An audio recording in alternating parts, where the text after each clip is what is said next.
All right, everyone.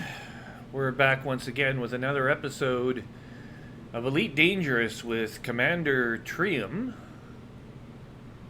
This is our second attempt at this mission tonight. We faced destruction at the hands of the 13th Legion, a force that is loyal to Arissa Jival, and forces loyal to Emperor Arissa Lavigny Jival.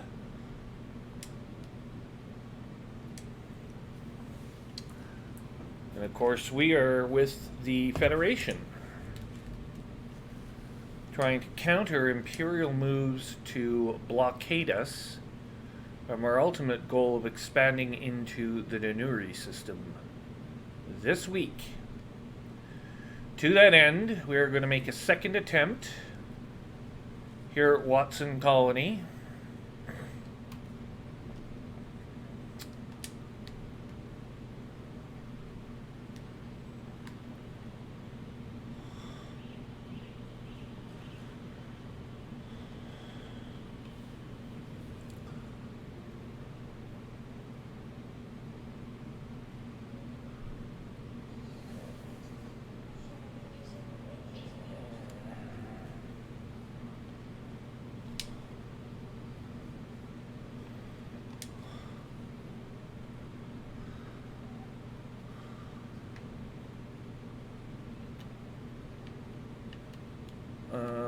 Let's see here. Yes, we'll head for the Everett system.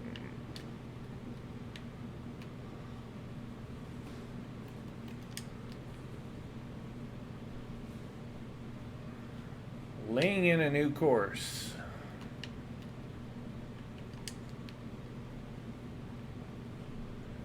Now, hopefully, while I was absent, the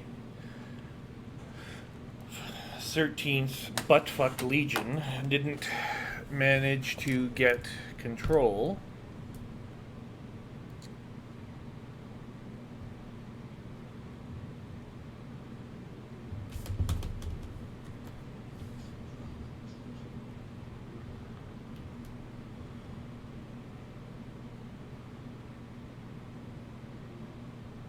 of the area.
And after this latest purchase, we're going to have to recover some of our wealth. So we'll be making for an asteroid field to earn about 20 million credits in income.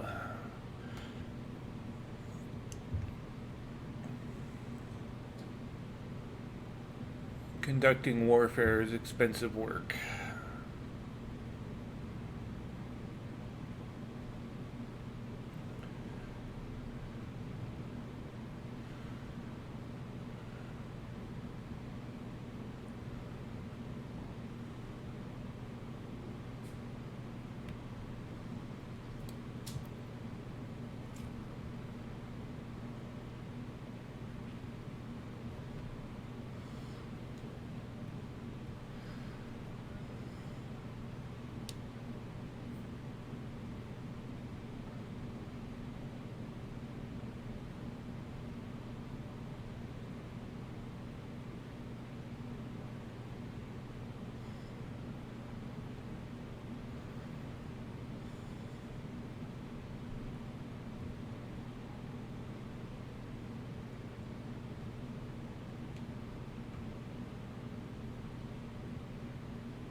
And there we are.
Okay.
We now have our designated units.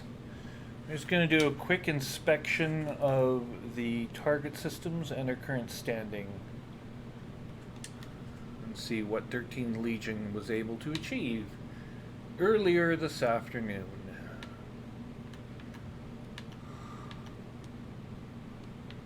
If anything at all.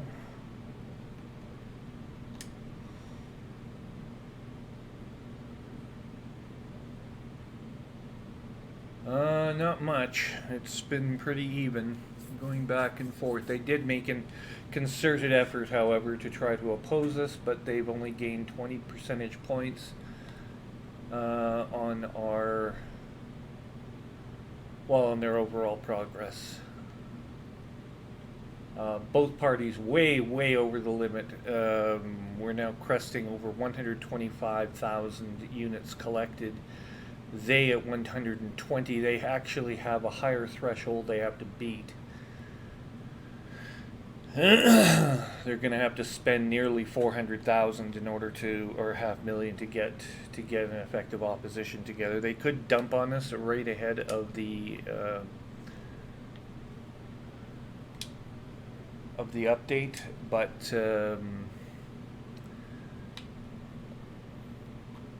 my hope is that they will fail, and we'll have given them a very good run for their money, even so. That much is certain.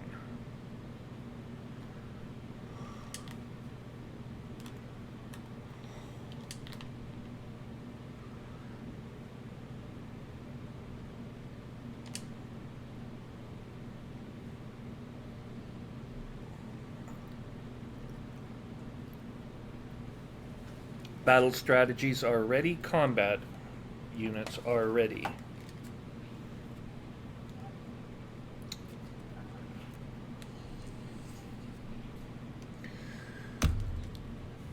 This is our second attempt.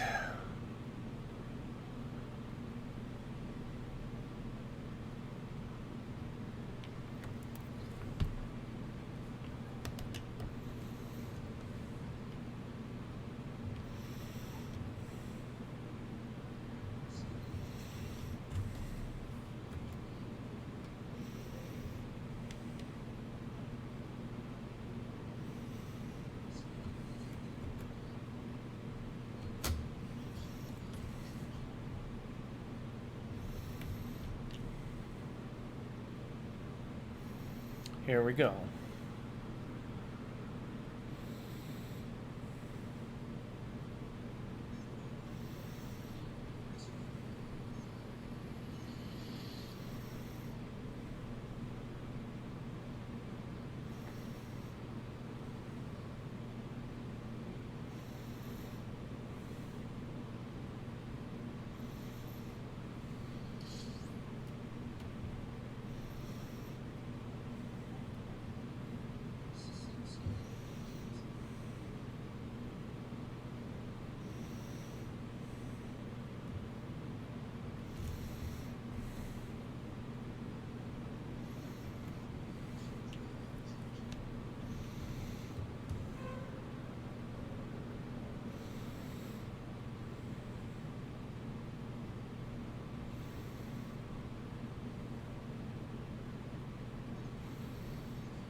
Hey there. Hey there. Who we got? N7, we spoke earlier in the Hudson channel. Oh, I see. Okay. I've got my VR helmet on, so Gotcha. I'm just in the middle of something here. You have to give me a moment.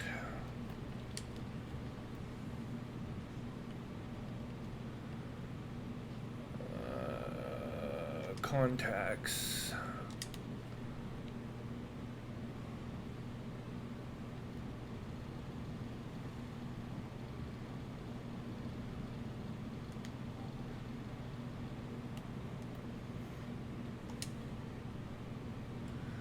One 126.306.3668.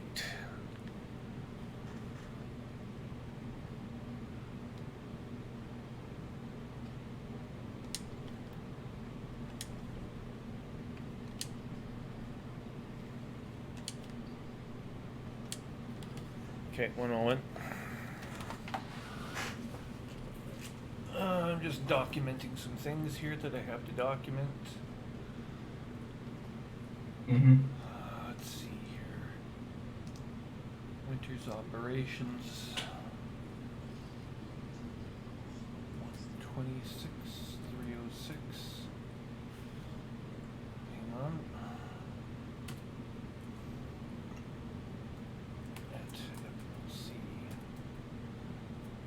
Leader. Ship.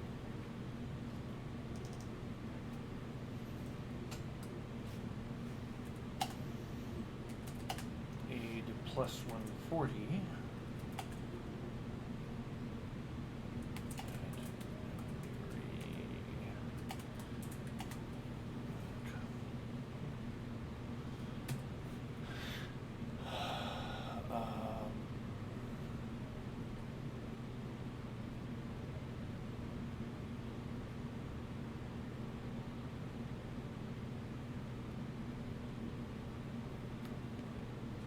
Okay, 1 minute. That is not correct.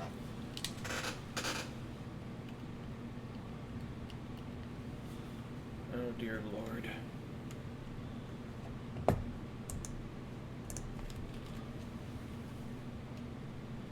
Come on.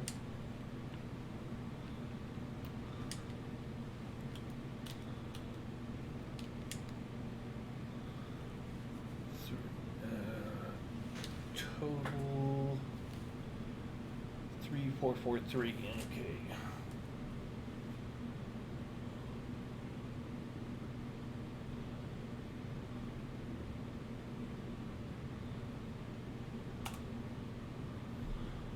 $126,306. 3.443%.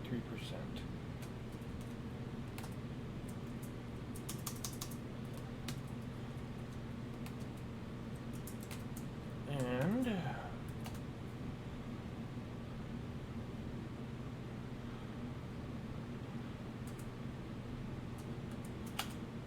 3.668.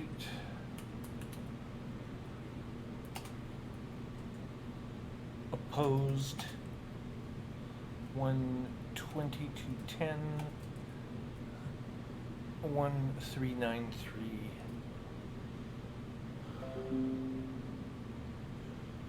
93%.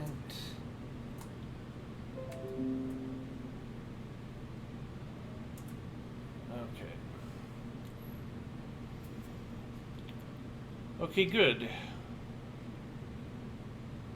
I think our report is complete. Mm-hmm. We've had some difficulty. The Empire gained 20% this afternoon on the delivery to Nanuri. Disgusting. I know, it's outrageous. But we are still hugely in the lead. The system is already being credited in the galactic map as ours, although it won't show up in our gains call until, of course, the update. But it shows as a friendly system when you go into the radar. Gotcha. And yeah, the 13th Legion was interdicting the whole frickin' system. Of course, the moment that the very first run where I take my Python, which is higher cargo capacity, and is not specifically configured for blockade running, ends up getting interdicted and destroyed by the 13th Legion earlier this afternoon. So, wasn't too happy about that, but it only cost me $2 million to replace the Python. So, that being said, I currently have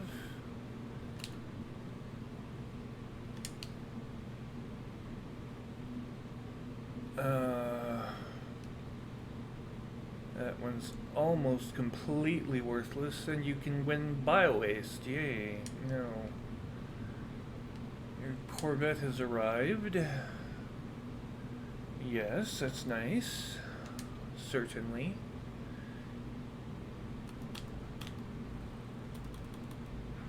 Okay.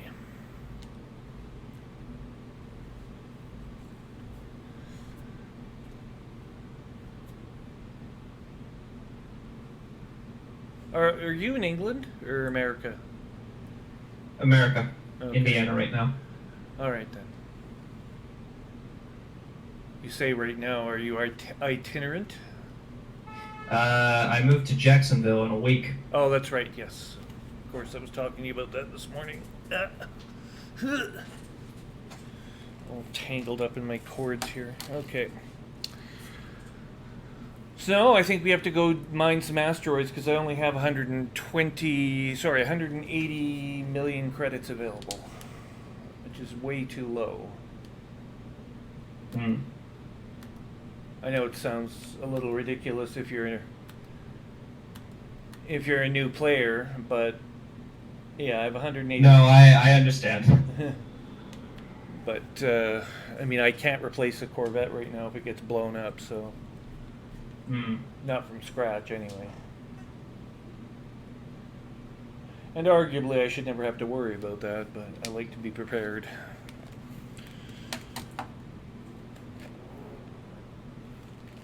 Also, this whole endeavor of stockpiling at Nanuri has cost me $20 million to do so far, so...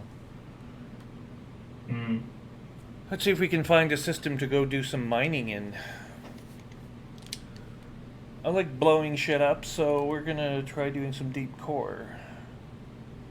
That's my go-to for cash.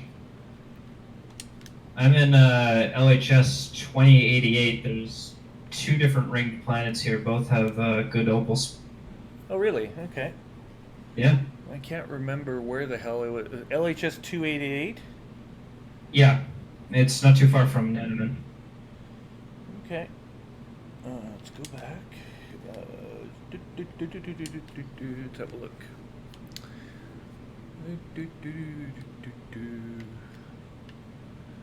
There's Erebit.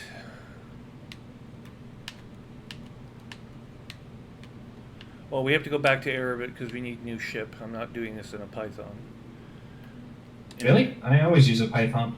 No, I'm gonna take out my Titan 9. Ah. May as well do it right. It's configured for mining and everything already.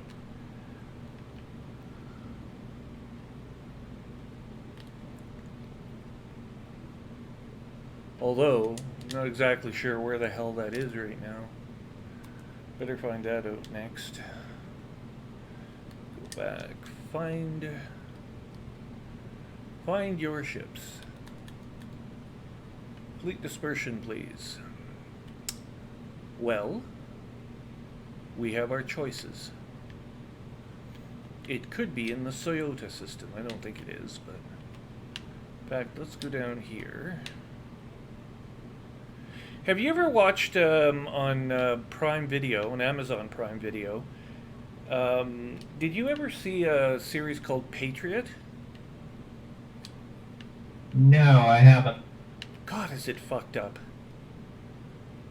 It's a wicked series, make no mistake, but holy crap. So much fucked up shit happens in that thing. I just love fucked up shows. I don't know why, but Sure. the more eclectic they are, the better it is for me.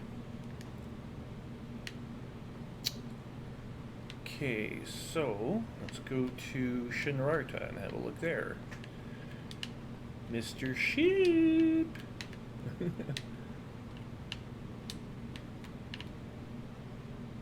Nope, Crate Phantom, not good enough.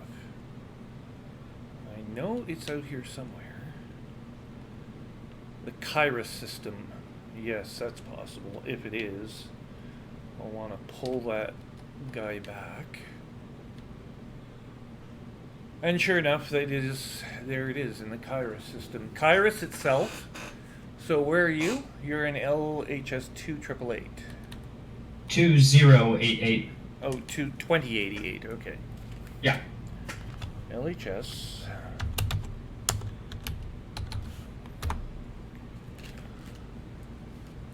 Well, it's further away than Kairos. It's 161 light years. What do you get if we do this? Whoop. Hypothetically. Oh, I can be there if I take two. If I supercharge at 2 pulsars, I can be there in 4 jumps.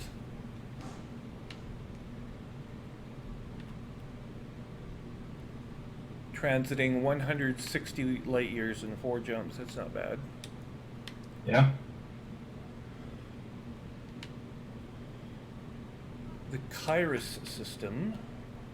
Another void opal hotspot.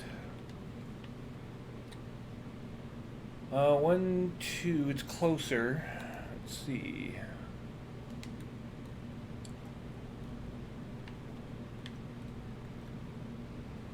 It's only 143 light years, also 4 jumps. And then there's Erebit.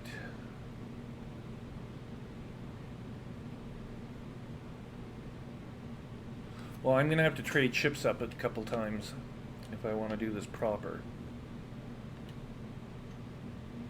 So what I'm going to do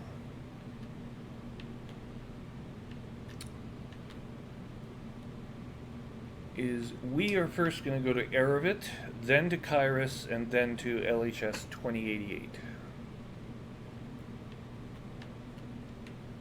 And we'll trade ships twice along en route.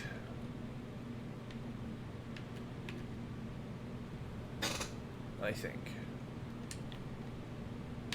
Because that's how I would like to play this.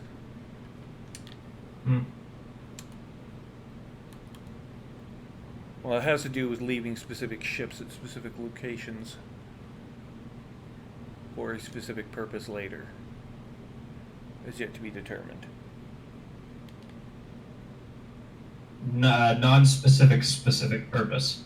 Well, actually, the Corvette has to be centrally located most of the time so that it's easily accessible. So I'm going to put the Corvette in the middle, and then and then we're going to be in the middle of the bubble, sort of, and I'm going to go get the Type 9 and come to you from Kairos.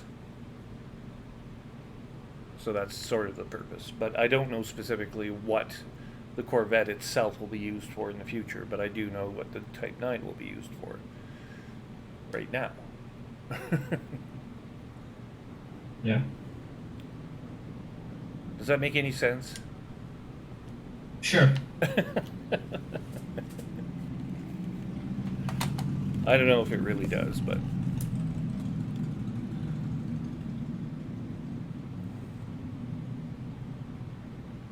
oh, it'll be fun.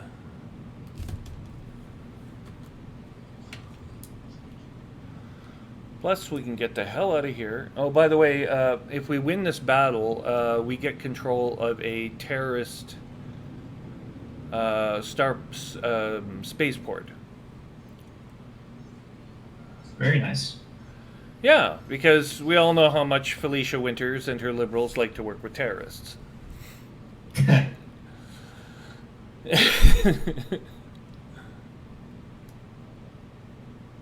I suspect what'll happen is it'll be terrorists for a couple turns, and then it'll end up being some Federation corporation that will take over control somehow in BGS.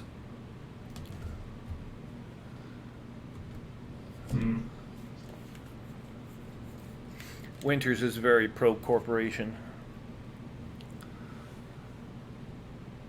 As are we all.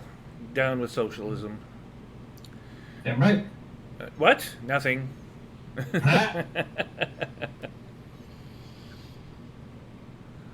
Did I say the P word again? Politics? Politics is fine with me, as long as no one else cares. Yeah, I find that there's sort of a kind of well, it's a kind of harmless censorship because we're all annoyed with politicians at one point or another, but people get very, very anxious about that subject sometimes, and it's... I don't know. My opinion on it is generally that, politics has hard conversations in it, and I can understand maybe not the best place to have those conversations all the time in, public open forum, but generally speaking, people should be able to have these conversations publicly. Anywhere. Yeah. Publicly, I agree 100%. Helps people flesh out their opinions and hear some other viewpoints. Yep, I completely agree.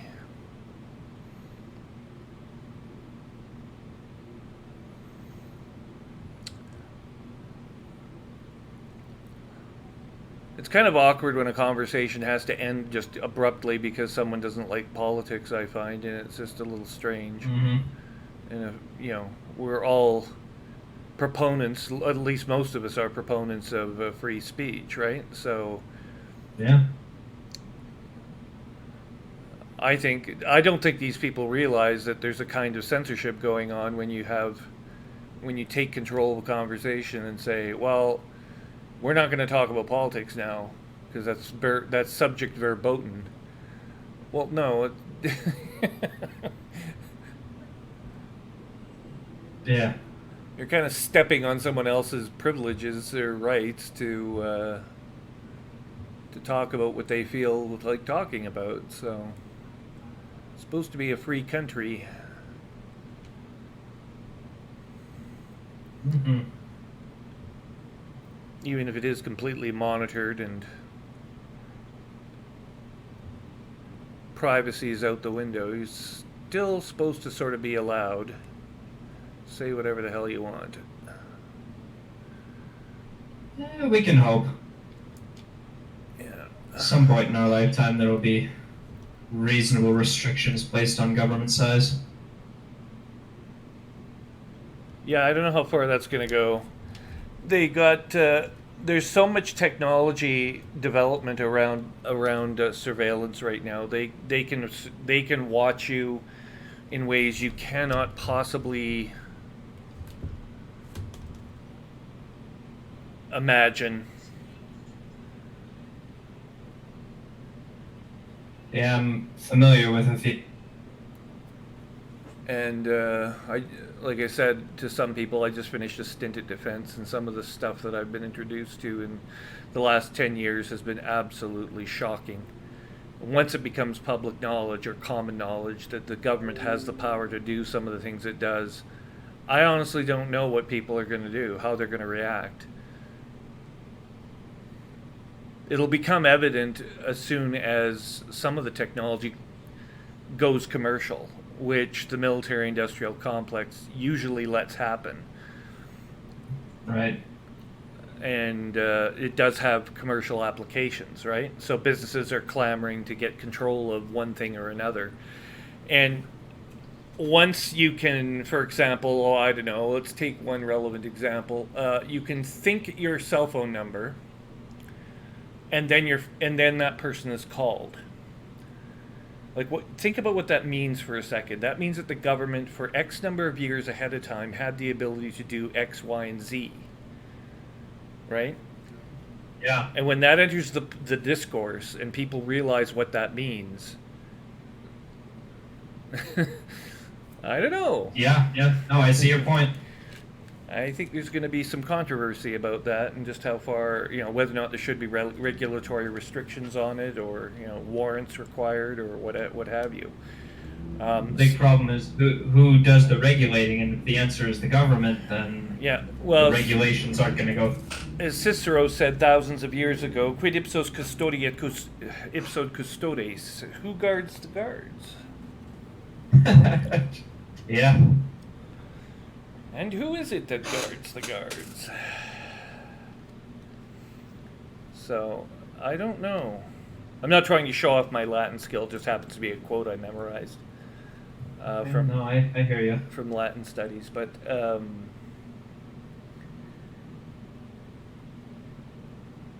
it was Cicero, and he didn't like the idea. Of course, he was an avid Republican.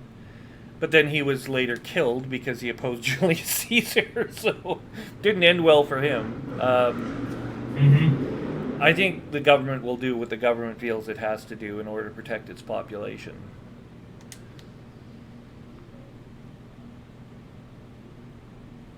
Yeah. The question is, how far does that obligation go?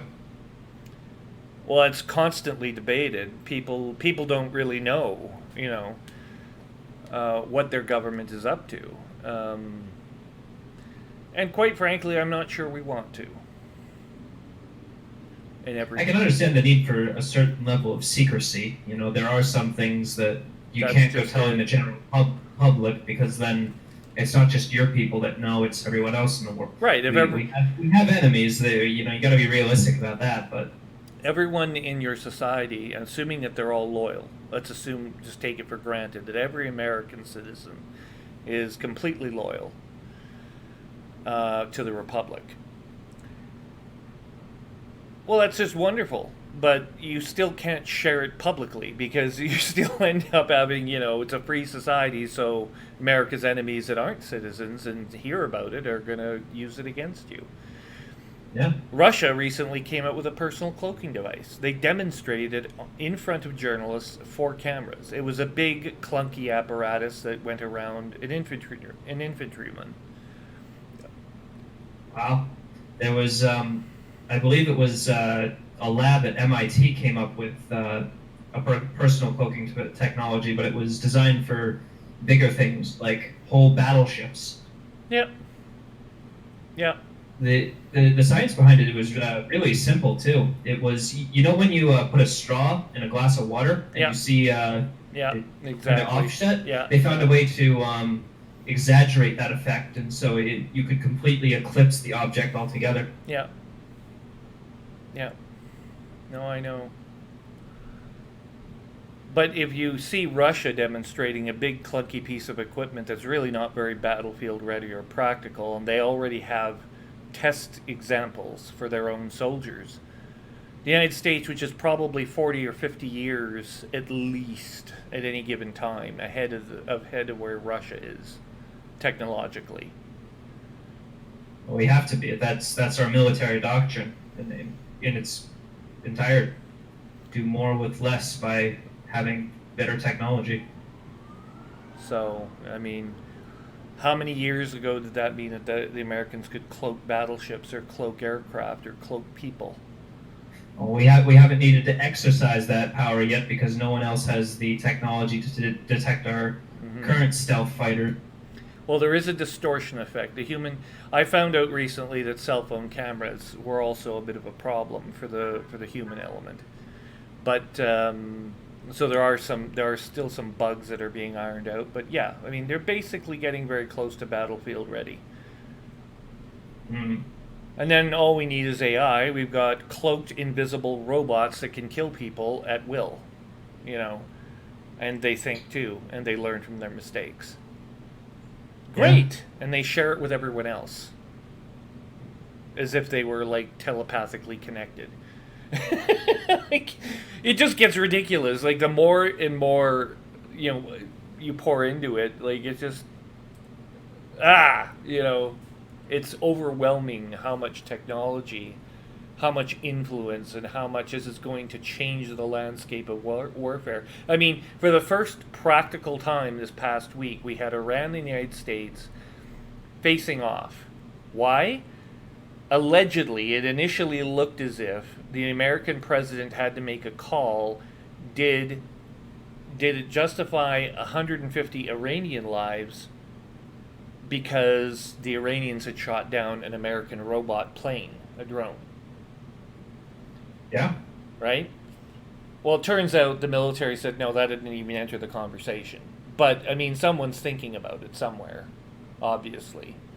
As far as I can tell, that those ordered strikes followed by their cancellation before they got anywhere was just posturing. Yeah, It's just to say we're prepared to do something if you don't play ball with us. It's a typical tactic. It goes back to the '80s Cold War type of look insane and no Yeah. one will no poke mo- the bear, so to speak. Yeah, and I think that is part of Trump's, quote unquote strategy, if you can call it that, is that he wants to look a little bit nuts, in front of America's enemies, because he thinks that they've got real problems in the body of Iran and whatnot. But I mean, I don't know.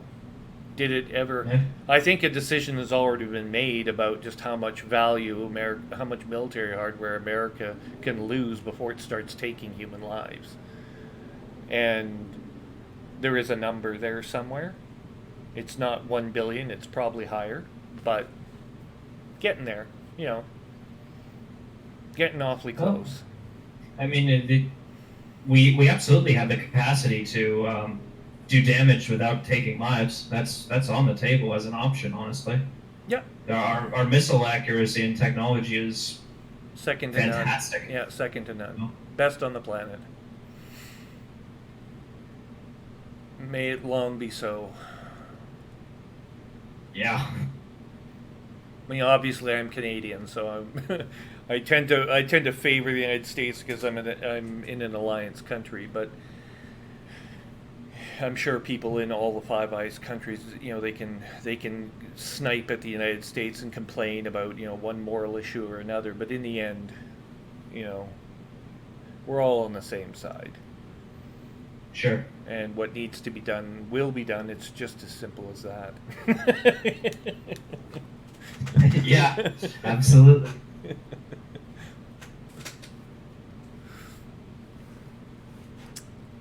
And what these other jokers are, the autocrats of the world are plotting against, democracies for, I'm not entirely sure. Like, I don't detect a strategy out of Putin. He's a great tactician, I think. And the Russians are used to fielding great strategists, This is the thing I don't get about Putin. So, how does the Russian military really feel about Putin? So he's got a tactically oriented mind, but he's not necessarily the best strategist. He doesn't see over the what's beyond the end of the horizon. He can't cognitively care or make himself sort of think about those things. He just doesn't. He doesn't put his mind to work that way for some reason. In the end, I think the supercomputer at MIT had it right, though eventually the timing is probably a little bit off, but I think Putin will be asked to step down at some point. And he'll say, the Americans will say to him something like, "Look, if you go nicely and quietly, we'll give you a comfortable retirement. You can even pick your successor." But you're leaving one way or the other. I don't know. He's been in power since what? Gorbachev was the last Russian leader, right? No, Yeltsin. Yeltsin, that's right. He had an alcohol problem and he succumbed to it, so he had to go for health reasons, as much as anything else. So you had that, which was unfortunate. Yeltsin was a good guy, I think. He would have been good for relations with the United States, but we're stuck with Putin for now. He's a monster, I think. He's a little bit too. The way he goes about doing things is a little bit too haphazard and a little bit too ill-conceived. So he's not necessarily an amoral man, but he's complicated, and he causes more problems than he's worth. Yeah. It's just sort of. Russia could be doing so much better than it is. Trump is right about that. Yeah. I mean, it doesn't help that they've been under sanctions for years, but that's kind of their own fault at this point. Well, it's Putin's fault. I mean, he can point the finger at the United States and the West and play the East card the way that every Russian leader before him has. Yeah. But that's old school thinking. I mean, we need to move beyond the Cold War, and I think the next Russian leader will have no choice but to do exactly that. You know, if you want the support of the Russian people, you better put bread on the table. That's what they want, more than anything else. They put up with a lot of hardship. They could be. There's nothing stopping Russia fundamentally. Its economic fundamentals are there. It has all the resources of Canada, all the population of the United States, and it could be quite a force to be reckoned with. And its participation in scientific programs, research, and space exploration in particular are craved. Builds some of the best rockets in the world. Yeah. So they're very competitive with SpaceX and the new up and comers. So Roscosmos will be around for a while, but Putin's in the way again. It just seems like he's always there, and the Russian people have woken up to this kind of recently, I think, and he's got a little bit more opposition to cope with nowadays than he's used to, but. Which is why I think the timing might be ripe for the United States to make him a generous offer. Just get the hell out of the way, solve the problem, and everyone will be happier, even you. Yeah, I don't know how that would go over because everyone's got their. You know what? Putin would be fine with it, even if he didn't engineer it. He would be fine with it he should be fine with it, as long as Russia wins. In the end. And it doesn't mean that the United States necessarily has to lose because it's a competitor. I don't think the United States is afraid of competitors, to be honest with you, speaking as a Canadian. I mean, yeah, no, I you've never been afraid of us, so why the hell, and we haven't been afraid of you, so we have a very profitable, mutually respectful relationship. I can see the exact same thing happening with Russia. Very easily. So, yeah. But they're still a competitor, of course, on the economic front. So that will always be true. I think the problem is that there's this cultural difference between the United States and Russia. We're old enemies. It's an old wound that just never healed quite. I'm not certain that it's going to happen within. Well, I think the United States. Our lifetime. I think the United States is more ready to forgive any past transgressions than the Russians have shown themselves to be. I mean, the average American's quite ready to forgive Russia for anything that's gone. It's all water under the bridge. No one gives a shit. But the Russians seem to be You're right. They do seem to be clinging on to this. We've been slighted. Like this terrible. Pound the shoe on the desk thing, and it's yeah. I mean, it definitely seems to be in Putin's playbook that he wants to bring back Soviet power to a certain extent. I mean, what the hell was annexing half of Ukraine? Well, he hasn't annexed it. Certainly not officially. Well, of course not, but practically speaking, here. Well, not half of it. He's got about an eighth of it. Under his control through proxies. I think that was a Russian experiment with proxies. The real story there is the Crimea. And of course that goes back to Catherine the Great, and there's lots and lots of history between Russia and the Crimea. But I think there should be ultimately a referendum on Crimean independence if that's what's sought after. And self-government for Crimea, if that's what they want. But Russia, the Russian Federation is not a confederacy, it's a federal government. So it would have to be done within the auspices of the Russian Constitution. So there's a certain amount of justification for the exertion of force, I guess, but and lawful, withdrawal from. It's tantamount to, like, I don't know, Alaska wanting to leave the United States. Like, how would that even happen? If Alaskans. I don't think it's actually within the U.S. Constitution that states can secede. They can't. They need some kind of army to actually enforce that. No, and you could do that, but from a practical standpoint, do you really want to occupy a territory? There's still posse comitatus, and there's other rules as well that are still in effect. So, although you can't leave, you also can't deploy American troops against its own citizens. So, Correct. how in the hell are you supposed to keep an insurgent population that wants to separate? So that You'd gives have to there have to you'd have to be. declare it an invasion. Sorry. Yeah, I guess so. Or you'd have to negotiate it with the federal government, and they would have to agree. Yeah. Here are some terms that are favorable, and if you don't agree, well, then the insurrection continues, and so on. Now, the United States has never had to face that, so except with the Civil War, which is kind of a big chapter, but but but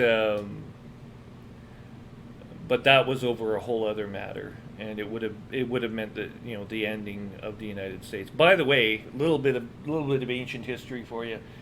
Guess who unofficially Canada wasn't a country yet, right?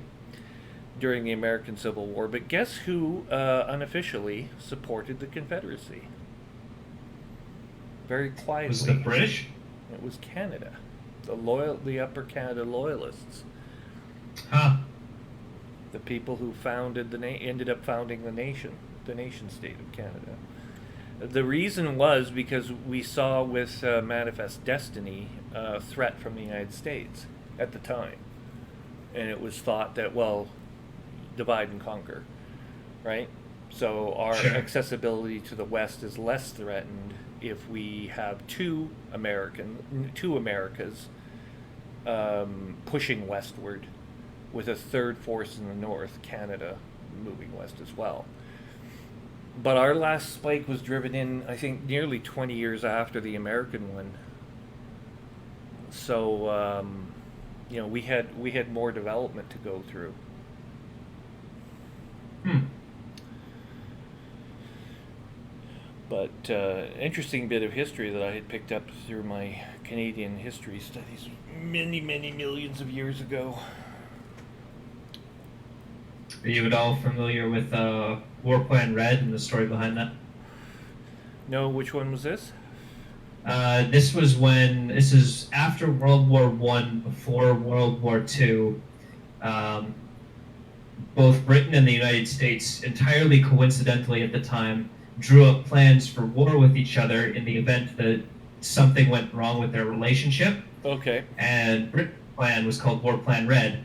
And basically, I believe this was still when Canada was a colony, or at least an ally of Britain. Oh, we would have been the Dominion. By the 20th century, we'd become the Dominion of Canada, so we were a quasi-independent nation state until 1982 under the Gotcha. British North America Act. But anyway, it's legalese. But basically, we were a separate country at that point. Yeah.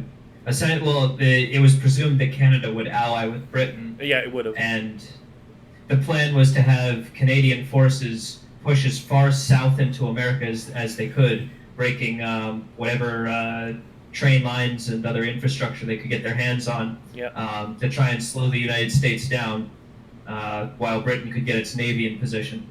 On the flip side, America planned to invade Canada and annex it, and Right. control a couple of the East Coast ports and use those to harass British boats, while America was assembling its navy for a push across the Atlantic.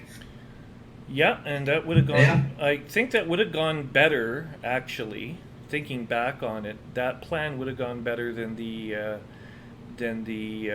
War of 1812, which was the last documented conflict between the United States and Canada. This is like over 200 years ago, but back in those days, Canada, still a fiefdom of Britain, needed to rely on Great Britain for its defenses. But war breaking out in Europe and the Americans getting all pissed off about impressment, which everyone forgot about, by the way, right away. I mean, nobody in the United States gave a shit about impressment, by the end of the War of I'm 1812. unfamiliar with that. So, anyway, it started with impressment, and they took issue with the British, of course, practice of taking on forcing sailors into indentured servitude, American sailors into indentured servitude and service to Great Yeah. Britain. And so the United States decided to invade Canada, and they came north at 3 separate points. So it was a 3-front war. Detroit was pathetic because they sent a general who was past his prime and feared Great Britain, and Sir Isaac Brock of Great Britain was in charge of Canadian forces. So he personally went and oversaw that battle and was able to basically convince the American general to do the unthinkable and just surrender Detroit. So that became property of Canada for a while.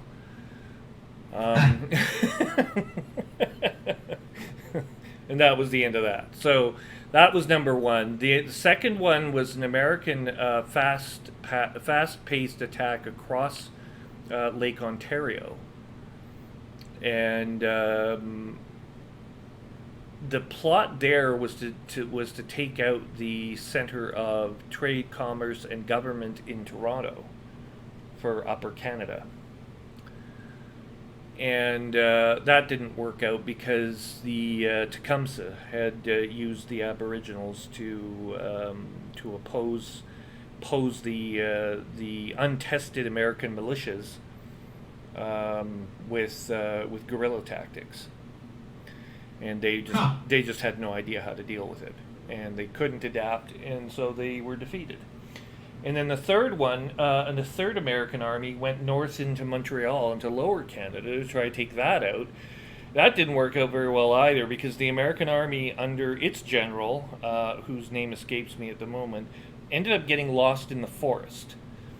None of these scenarios would have repeated, I don't think, by World War I, where America had already realized after World War I that it needed a professional Army Corps, and had formed one.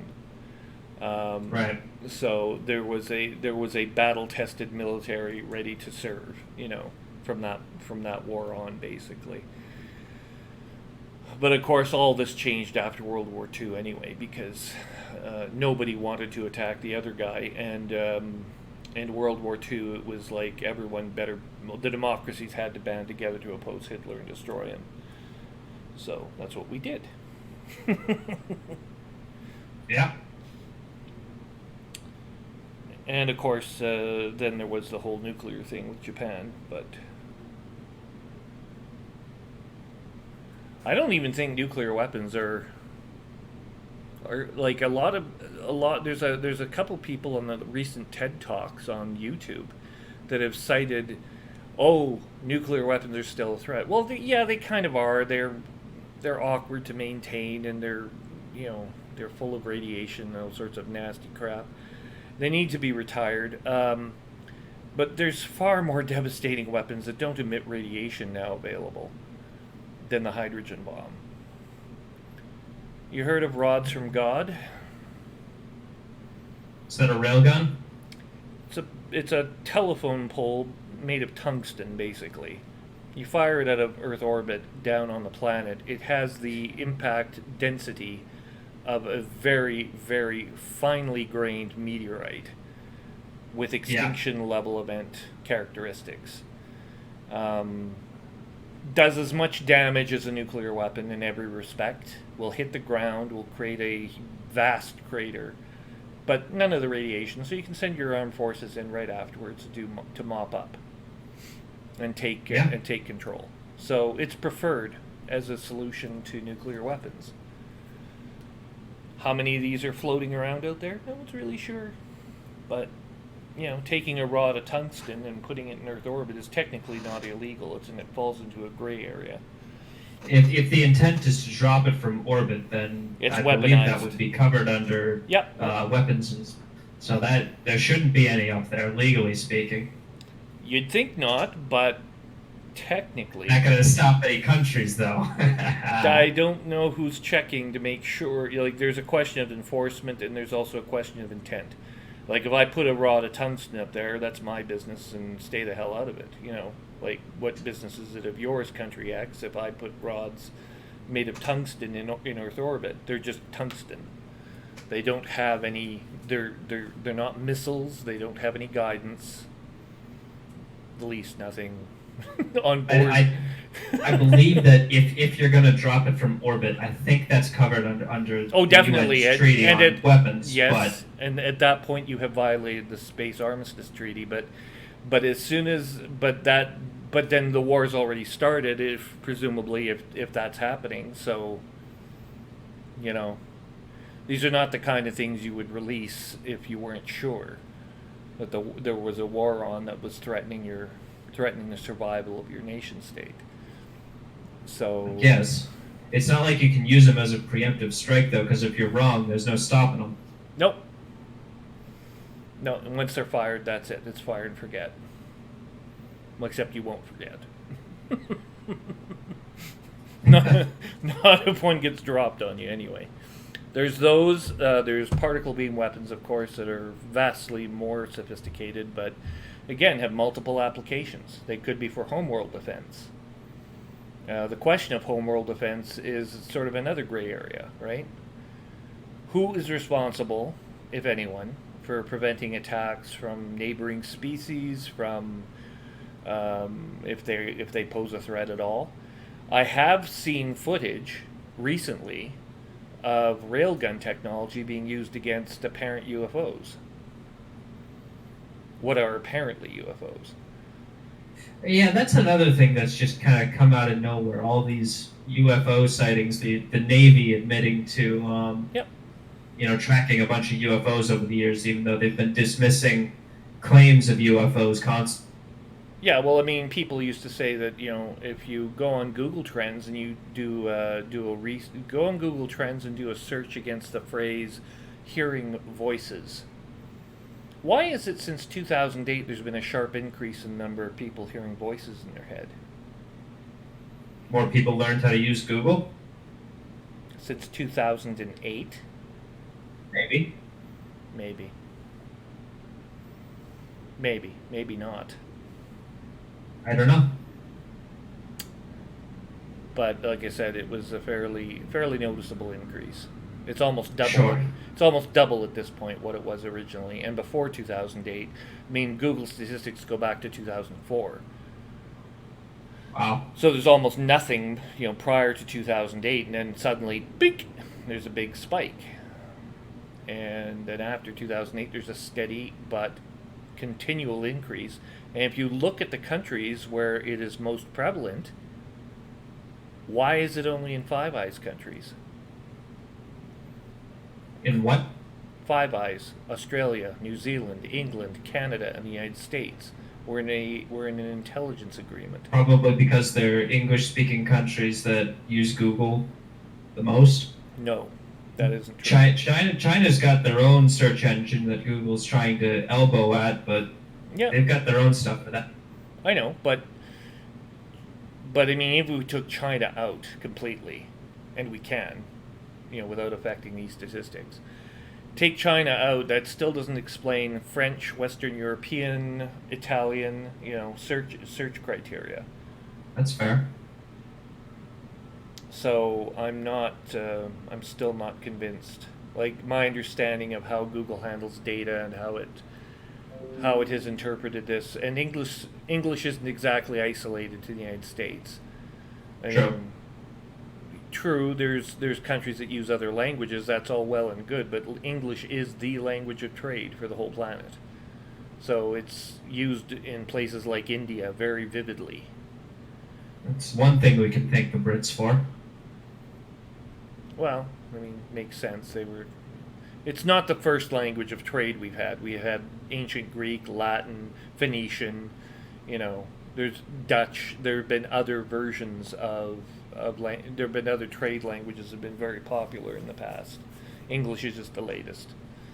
Right. So, there are some questions around that data that I just cited, and it's not necessarily. I've stopped thinking of it as just crazy people, because now I'm not so sure it's you can account for it through raw mental instability anymore. Some of that, yes, definitely is mental instability. Some of the UFO observations were definitely bizarre, you know. And some of them, my very first job when I was a teenager was working at the Manitoba Planetarium. It was also, Manitoba Planetarium was a center in Winnipeg, Manitoba, for reporting UFO sightings for the province of Manitoba and to some degree Saskatchewan. Huh. So we got all kinds of people, coming in with stories. I mean, and some of it did sound bizarre. And then there were other stories like, there were a few that I heard that were very credible, from very seemingly credible people that I wouldn't automatically, and had no prior history of telling fibs, lies, or trying to get 15 minutes of fame on one form of media or another. People in Manitoba, they're Midwestern. They're fairly down to earth. They're not a bunch of liars. In other words, by nature, there are definitely liars among them, but they're not a group of liars as such. And just the numbers that we would see, in such a small populated area, and some of the stories you'd hear, it was wild, man. Like, you can't discount all of it. So if assuming the strange stuff that has been seen really was seen, and I think this likely, then someone's been poking around, and that wouldn't be a huge surprise, and I'd even be okay with it. Sure, if you're an alien, come visit, have a look around, tell us what you think if you feel so inclined. We're looking for comments.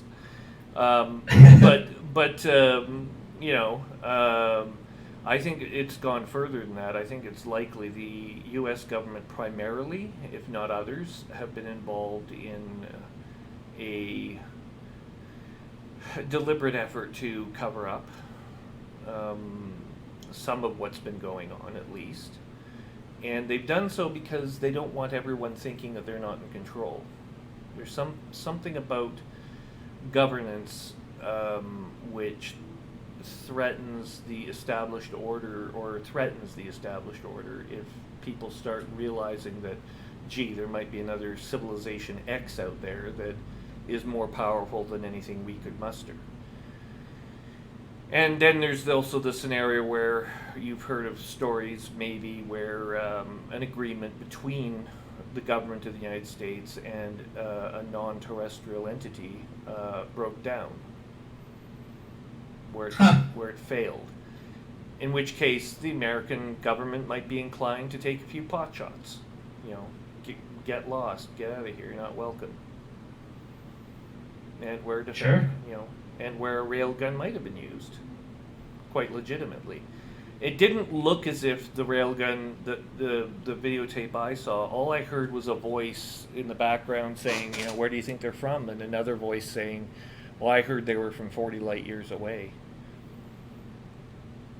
Interesting. 40 light years? Yeah. That's interesting. About 40 light years away. Well, there are groups of stars that are about 40 light years away. Some of them do have known, not known, highly probable scenarios for, liquid water on the surface. At least the potential. Right. Right? So, did we find an Earth-like planet about that distance away? Not officially. We need the ability. What we have is the ability to say, okay, this planet here is about Earth-sized, and it's about far enough away from its parent star to be Earth-like. Potentially. That's what we have the technology to say today. Okay. Astronomically speaking. The government of the United States may have in its annexes somewhere additional information about nearby star systems provided from non-terrestrial sources, saying that, okay, this star over here has this many planets, none of them are like Earth, and none of them have life.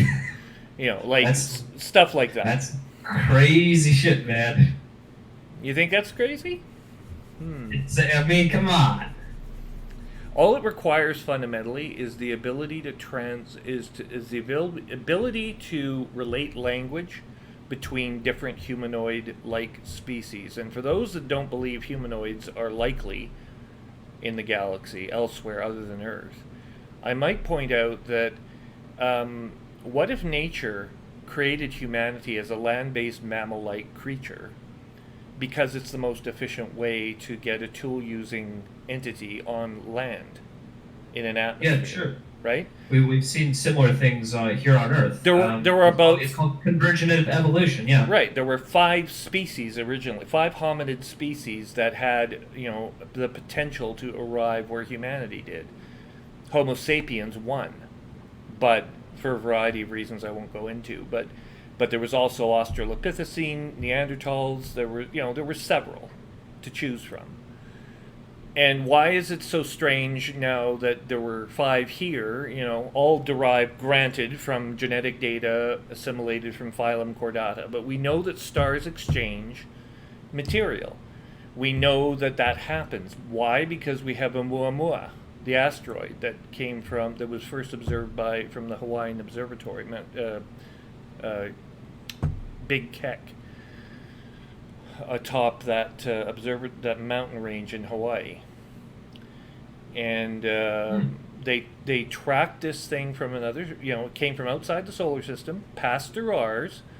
All it needed to do was collide with something. And there was a period during the solar system's formation where that was a fairly common event.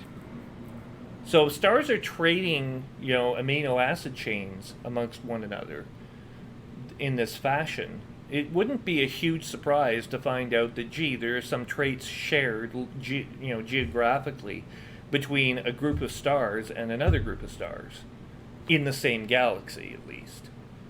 And what we call humanoids might not be, unique to Earth. I don't think they are, personally. We'll see what happens. Yeah.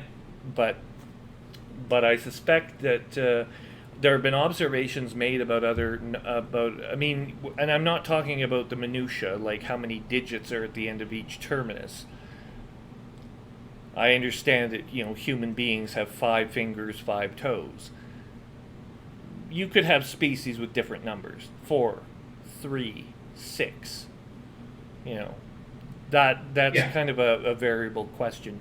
But the idea of 2 limbs as arms and 2 legs for bipedal locomotion, not all that radical, I don't think. And I think sure, I can agree with that. And I think we will find that is a common theme amongst the tool-using species nearest us in the galaxy, at least. But what that amounts to, and so if that similarity exists, language, other, the nature of expressions, how culture develops, how one species sees the universe versus another, I think very probably there is enough common ground to expect that contact can be made. And if not, well, we still can fall back on our neural technology and link neurally directly with other species. For example, I think we're more likely to derive a language in the form of some kind of science, like maybe chemistry, for example. Yeah, You perhaps. can communicate ideas reasonably with that, and it's kind of universal. Yeah, there's a biochemical, there is a raw chemical interaction for that matter, if it's not humanoid.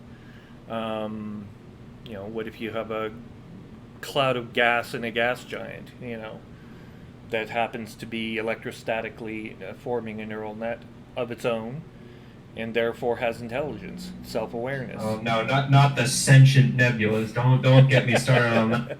Well, but no, I'm thinking more of a creature like in a liquid, in a saltwater environment, like Europa. Yeah, sure.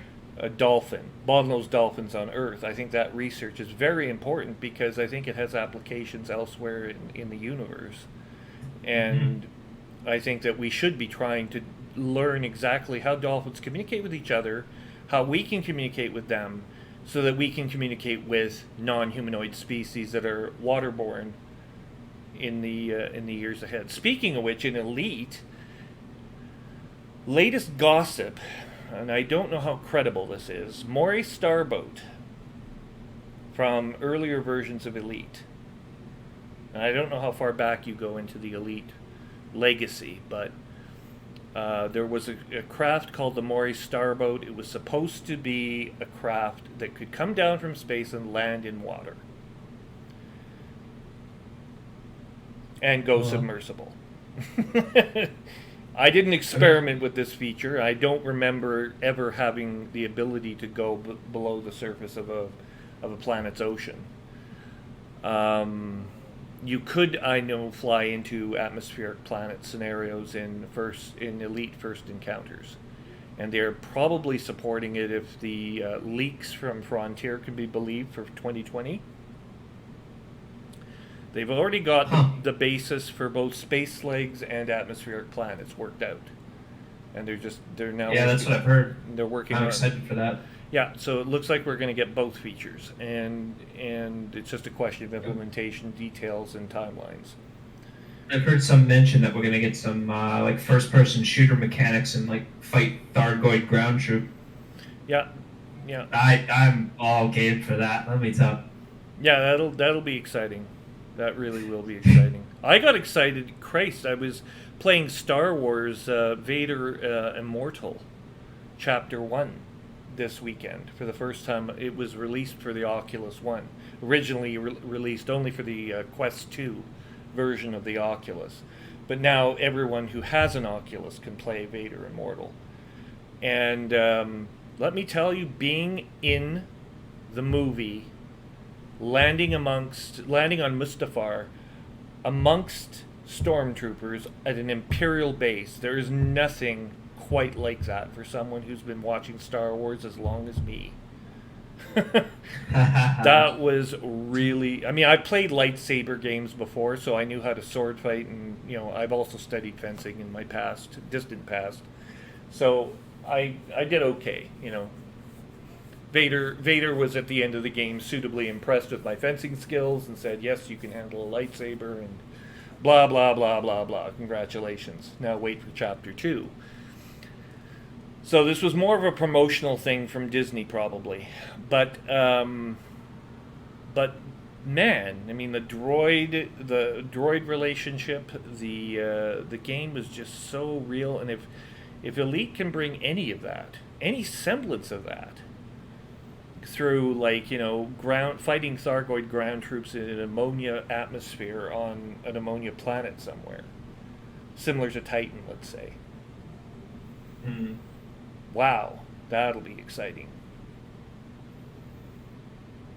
I'm just going to be excited to be throwing out Starship Trooper quotes left and right. Well, yeah, I mean, they'll be climbing around. That'll make me quite happy. Thargoids can breathe ammonia, right? So, unfortunately, we're oxygen breathers. We have to use a spacesuit. So, we'll be a little bit at a disadvantage. But at least, right now, we can't even tell what's going on in these ammonia worlds. For all we know, they're being loaded up full of Thargoid troops right now, and we have no way of knowing. We've got all these ammonia planets out there. They could be taking interceptor craft filled with Thargoid ground troops and just dumping them off. Laying the infrastructure for a massive invasion of the bubble next year. So... not to mention, of course, there's still the question about the barnacles and exactly how far they will grow those base installations. Are they Thargoid base ships that we're looking at, or are they just base installations? So some very exciting stuff coming potentially next year. Yeah, definitely. Of course, right now, with all this going on, I'm kind of trying to become the admiral behind the curtain.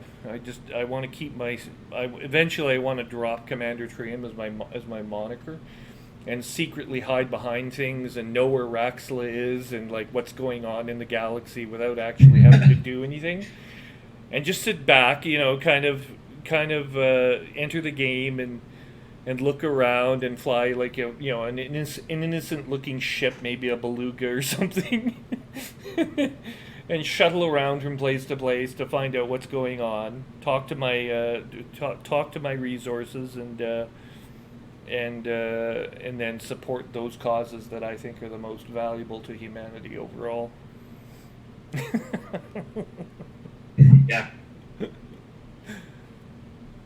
Sorry to call it, the admiral behind the curtain. Like, it's not an iron curtain, but it's a curtain.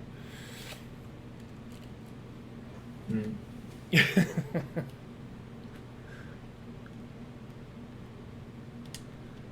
I have to trade ships up here.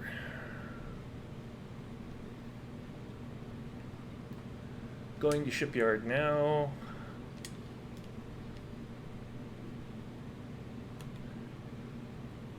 Yeah, the admiral behind the curtain idea is just something I've been pursuing for a while. It requires full membership in FLC, but at least. I also like to know more about what exactly the strategy is, like the mindset of the strategy that we're pursuing in expanding Felicia Winter's hegemony throughout the galaxy. This latest. Go ahead. My question is: is Hudson and Felicia are we on the same side? Are we Definitely. enemies? No, we're not enemies. We're allied. We're allies. Okay. And we work together. You can request assistance from Hudsonites, and they should be able to support you. Well, I am Hudson, but... Oh, well then you can ask me. I will support you. But I'm with Felicia, of course. My preference would be to see Felicia as president and Hudson as the shadow. But I'm not sure he would stay as shadow. He might want to retire or something at some point. I don't know.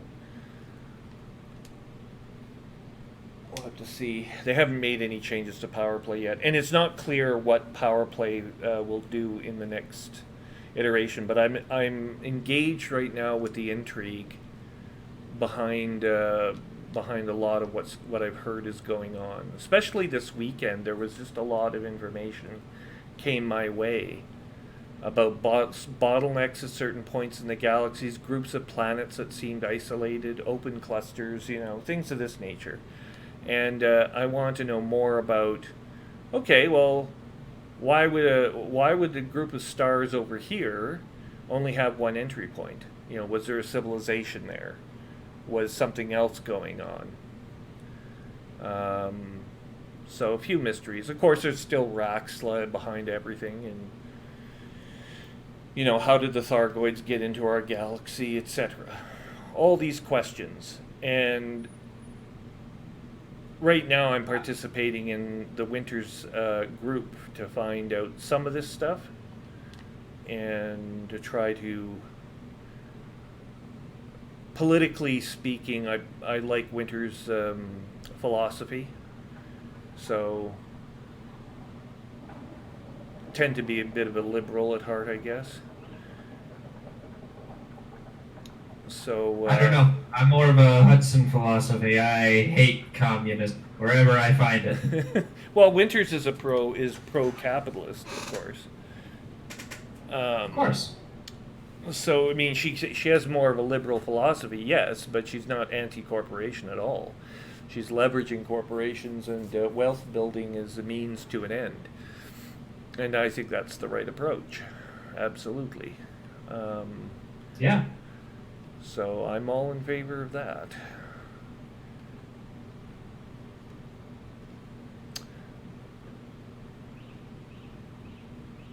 So it's like having corporations with a heart.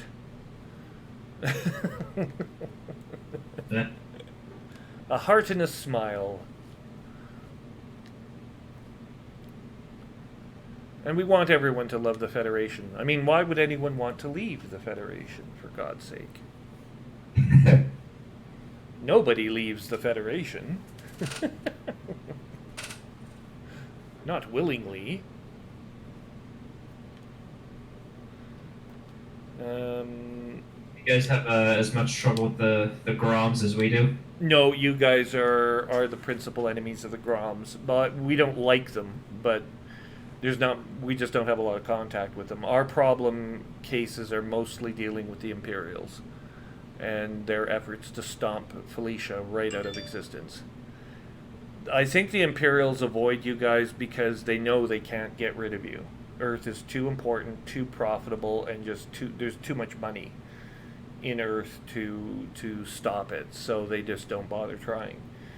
Their main target is Felicia, is what they're left with, and that's why they're coming after her.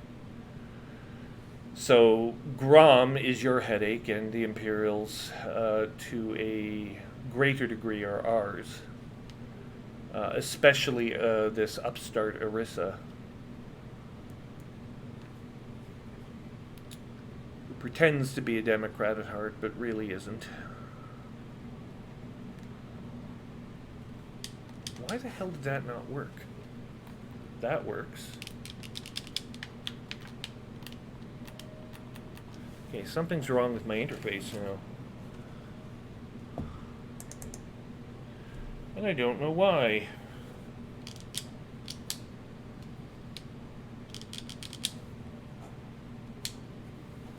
One button works, the other does not. Classic. Odd. Oh, I found out why. Okay, sorry. My thruster control had a stop placed on one of my buttons. Because I use both the Cytec controller as well as the Xbox controller for certain functions elsewhere. Yeah, I've been debating getting an Xbox style controller for mostly the FSS thing. It's really handy. Like once you get used to it, you never want to touch another thing. Okay, here we are. So we're headed here next. Let's jump down there. Are you still in that system, 2088? I am. Okay, I'm on my way there. Via the Kairos system, which is one jump away from where you are. By the way, Kairos has 1, 2, 3, 4, 5 huge gas giants with rings, as well as 2 moons with rings. Wow.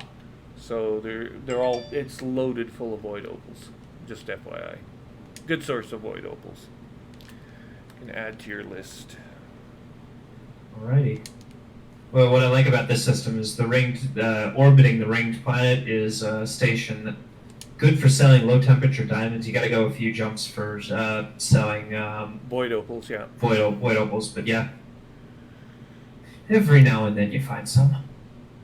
Oh shit! I did that wrong. Hang on. I made a big mistake here. Now it's gonna cost me some time. Ah. That's okay. I'll just take this methodically. Space station's not too busy right now, as it has been all day, anyway.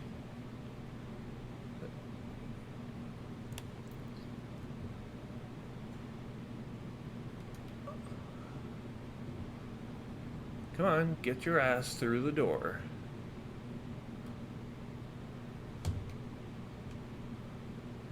That is a... yes.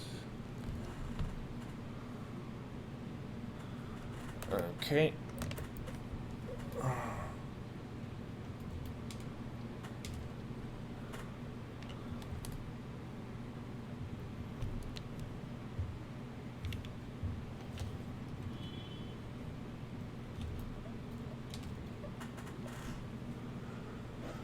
Okay, returning to station.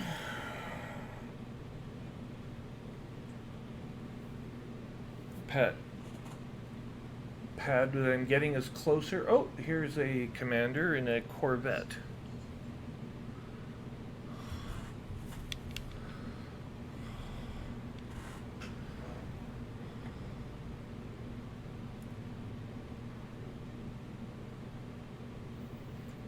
FSP-2960, Garrett Orbital. And Coriolis Starport. Why is it always putting me... It always puts me at the back of the station for some reason. You gotta approach it from inside towards the whatever planet it's orbiting. It's bizarre. And yeah, you can use the holographic readout of it to line yourself up. Yeah. Okay. Okay, go.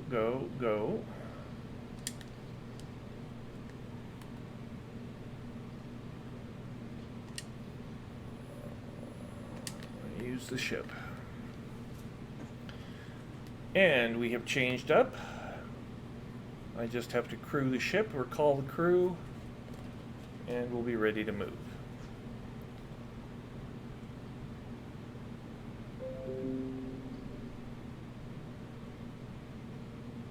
Okay, starport services, recall the crew to stations.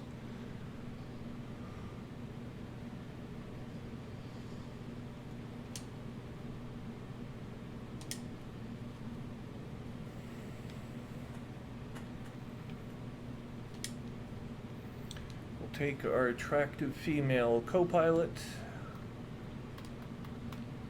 the attractive Emery Hewitt.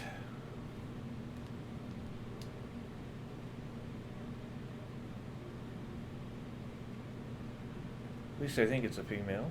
Yeah. Pretty sure it's female, but she's got a male name. Kind of like Michael Burnham on Star Trek.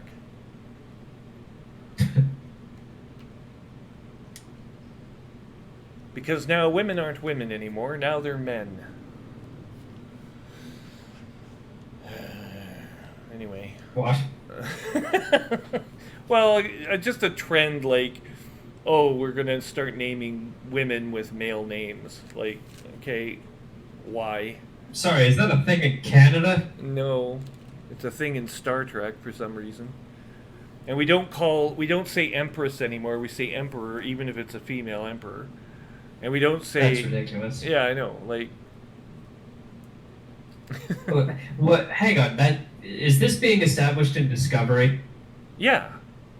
Well, what about the Romulan Empire later? They've got Empress Sela. So is this just a massive hole in the canon that they've No, it's Emperor Sela. Oh, so they're just gonna rewrite history while they're at it, huh? The future, technically speaking. Well, technically speaking, I suppose the Romulans always called her Emperor. It would have been on Earth. It would have referred to her. If you're gonna write the canon like that, but that's some BS, man. I know. It's just like... I'm sorry. I'm an old Trekkie. It's kind of my thing. I don't like people messing with my canon.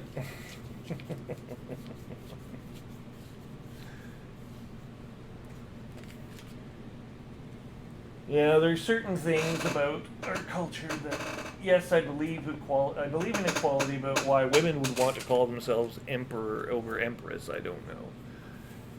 I mean, it's like calling the queen king.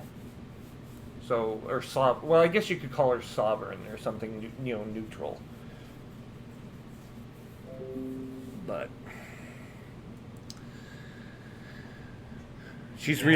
really she's the queen. I mean, to everyone right now, she's got an established name, so she'll be queen forever. But the next female monarch of Great Britain, the question is sort of open. Like, what will we call her? Well, queen would be acceptable. For me anyway. Yeah.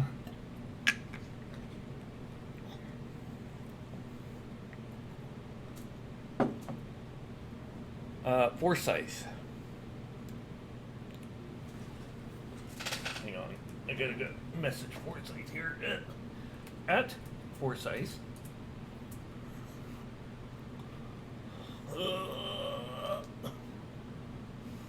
7603.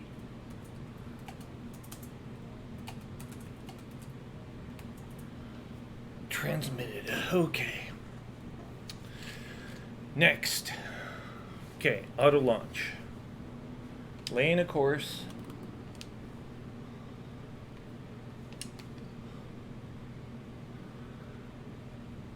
If the queen wants to be called sovereign, I'll call her sovereign, I guess, but... But will you call her king if she wants to be called king? No, that's not on. Good. Yeah. Me neither. You can call yourself sovereign, but otherwise you're crazy.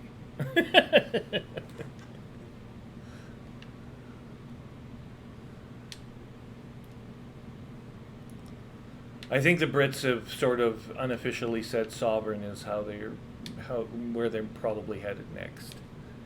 It's going to be King William, and then after that we'll see, kind of thing. But I think it'll end up being sovereign.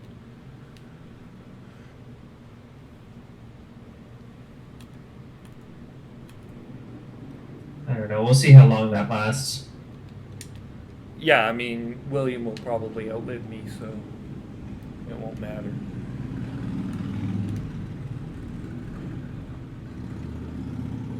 William's about, I think he's 15 years younger than me, so it's Queen Elizabeth, King Charles, King William, then we'll see. The Brits have warmed up to Charles in recent years. But it's a fact, it's a function of history. Think back to your history, your Western European history.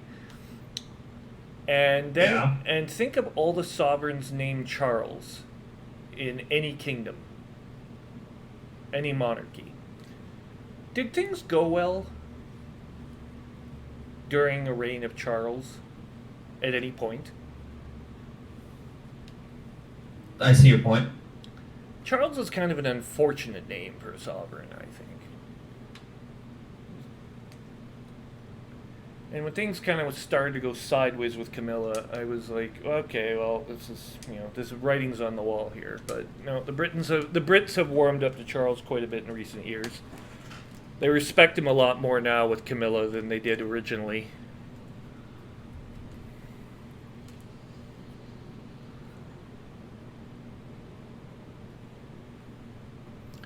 Which I think is great for him, to be honest with you, and great for the royal family.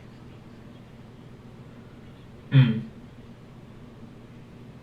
You may not think it's all that constitutionally relevant or important anymore, but it kind of is. You have to keep in mind that they don't have a president, they have a prime minister. So if the prime minister and the cabinet ever fuck everything up, all you got left is the king. They don't technically have any real power, though. Well, they do. They can. They can take it back, and it can be constitutionally valid. What they require is the support of the public. In Canadian history, there's only ever been one case of a representative of the Queen taking power away from the government. Happened in the province of Alberta during the Second World War regarding the detainment and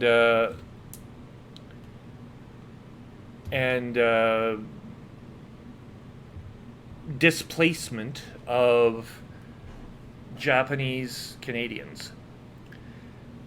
The government of Alberta wanted to move them into something analogous to concentration camps. And the lieutenant governor of the province interceded during the process and said, "No, I'm not going to sign this into law," because the sovereign or her representative has to sign all legislation in British parliaments generally into law. Mm. So lieutenants governor and governors general all have to do that on behalf of the Queen. That's their function. And in this case, the lieutenant governor said, "No, I'm not doing that." So there's a lone case in Canadian history of Jesus H. Christ. Fucking goddamn thing. I have to do something else now. Christ. Noise. So there is a case there, just by way of example, where you have to have the ability for the sovereign to take over in an emergency situation. It's not normal, no. And the government of the day screamed bloody murder about it, saying that the lieutenant governor wasn't elected, that they were going to abolish the office, and blah blah blah blah blah. But it didn't go through because the public was behind the lieutenant governor. But the elected party, for really political partisan reasons, just decided that, oh, we're going to just take all these Japanese Canadians and move them into little camps. They were moved anyway, but they didn't have to endure the level of hardship that was originally intended. Mm.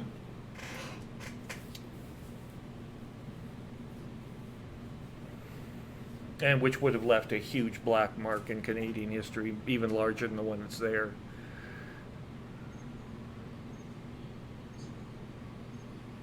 Black market for what? What was that? Sorry, did you say black mark or black market? No, black mark. Oh, okay. I heard black market, and I'm like, black market for what? What are we selling? No. Nope. Not yet, anyway. Okay. Getting closer, gradually. Come on, you stupid. Have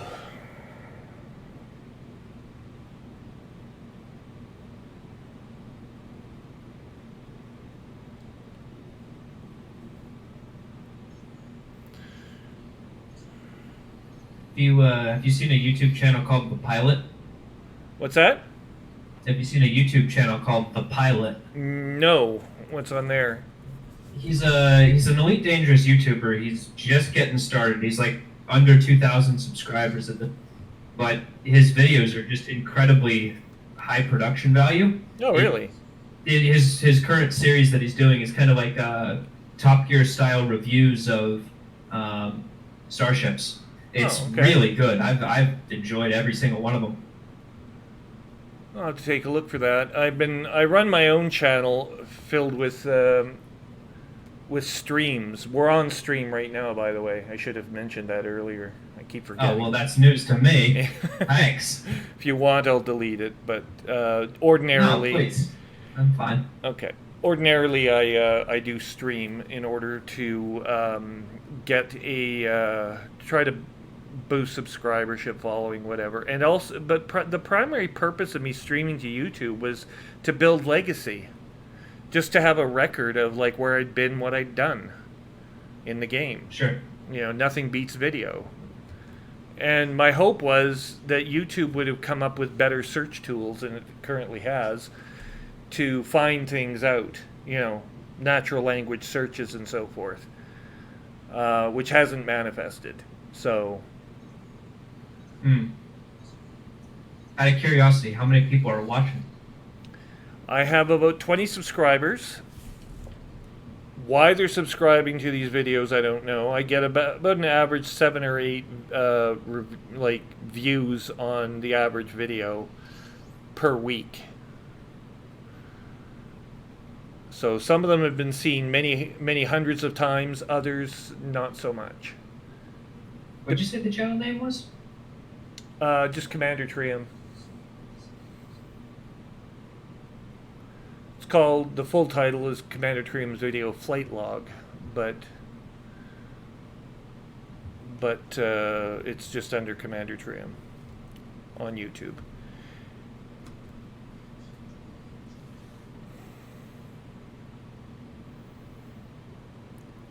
You can watch yourself there too if you want. Tonight. Though the audio might not be as good because you're on a secondary computer in the background. No worries. Sometimes the audio is a little bit flaky and you can't really hear the other person talking as a result.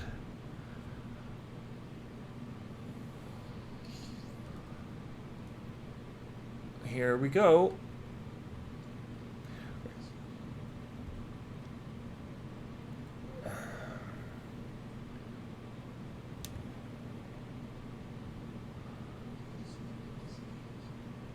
God, this ship is so big and slow compared to the ones I've been flying lately. And Corvette is just a behemoth. It's not even the biggest behemoth, but it's still pretty big. If they introduce the Panther, that was the other bit of news I heard this week. If 2020 reintroduces the Panther Clipper as it's called, from earlier versions of Elite, that thing is about 3 times the size of an Anaconda. And it's a big cargo box. I'm sorry, isn't the Anaconda the size of a football field, pretty much? Pretty much. So this is quite a bit larger than that. And that's a cruiser you're flying. You're flying a battleship. Okay. Kind of. You could, if you have it bristling with weapons, like the average player did back in the day, then yes, it would be a battleship. But if you put cargo containers all over it, you can carry like shit tons of cargo. And pretty much be making tons and tons and tons of credits all at once. It would no doubt be an expensive craft in this game. Yeah. It would be several $100 million, I would think. The other thing they're going to introduce, and this is all but certain, is the fleet carrier. I'm expecting. I shouldn't say I have any special information on it, but I'm expecting them to do something with the fleet carrier. That would be very nice.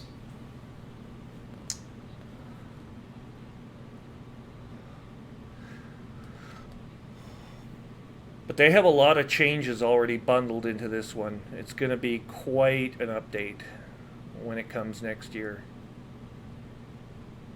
Yeah, I'm excited for that. I'm excited for Cyberpunk. There's a lot coming out in 2020. It's going to be a good year. Yeah, I suspect it'll be a banner year for gaming and movies. Squadron 42 might actually get off the ground next year as well. Or Star Citizen. Yeah, about that. Maybe. I think that Squadron 42 is more likely than Star Citizen ever, accomplishing any of its goals ultimately, but yeah. But I know they have footage of Mark Hamill and everything all pre-recorded now, so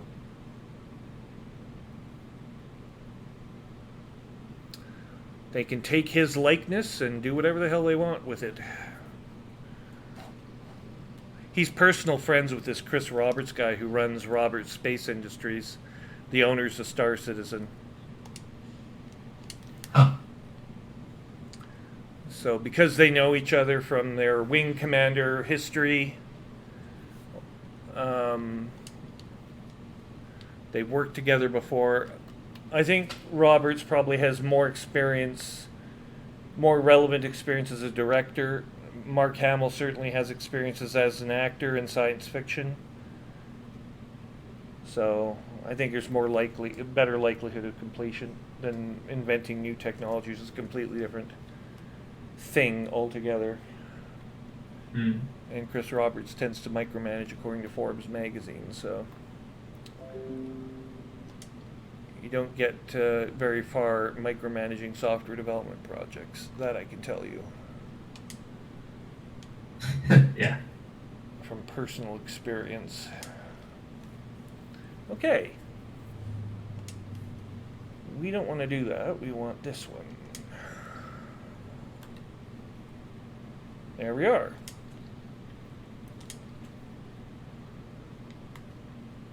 And now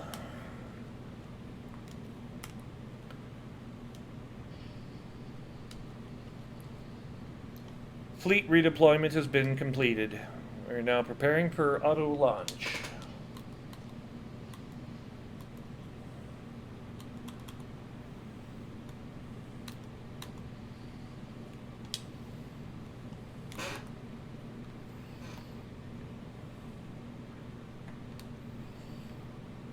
Boy, I just love looking at that Remlock, the Remlock man from behind.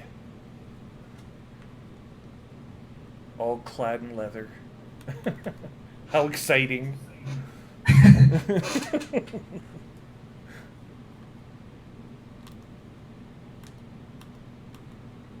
Wonder why they went with that particular picture. I don't know,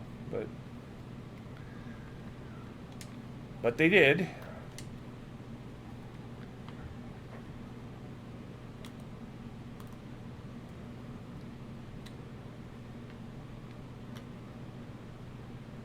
Oh, I guess it's all right. We'll let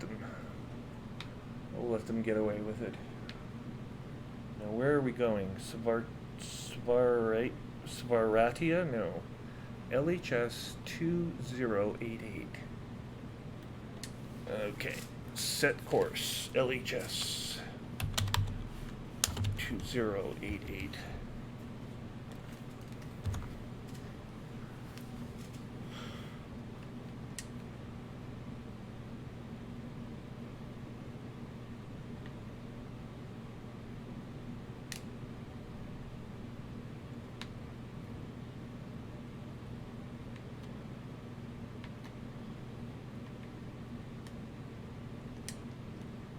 Course laid in for Tanaka Terminal. That's where you want to be. Okay, and we are engaged in launch operations from Wimper City in the Kairos system.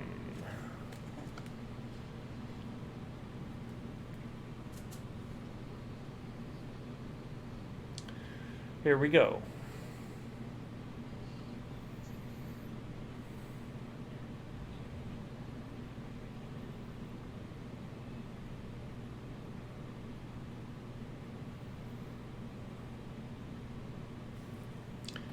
Such a giant ship.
Jumping the ship.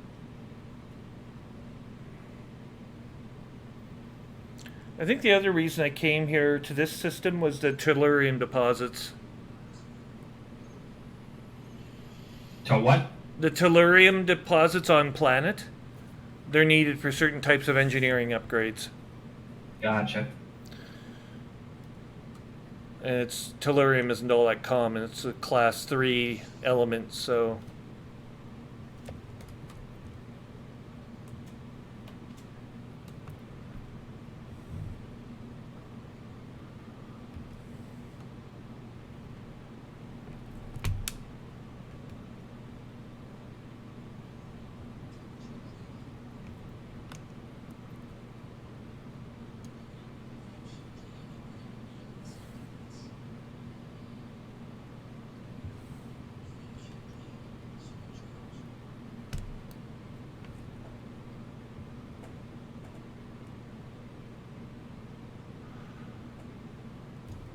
Okay, we have a supercharged FSD.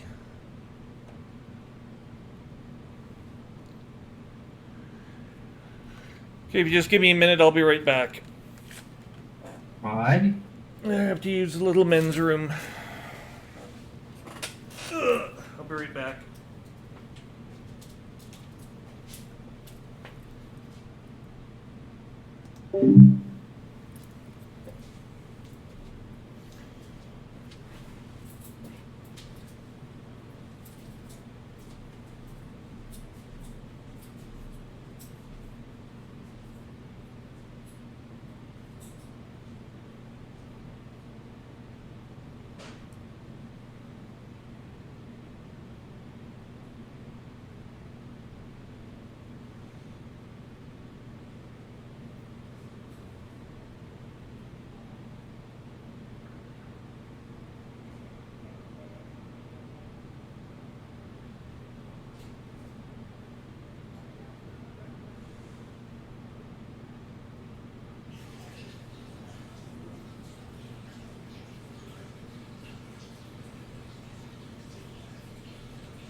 Ready? Yes, we're ready.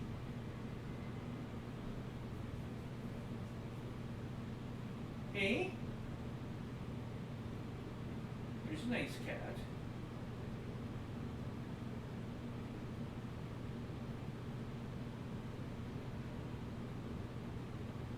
Yeah. Nice cat.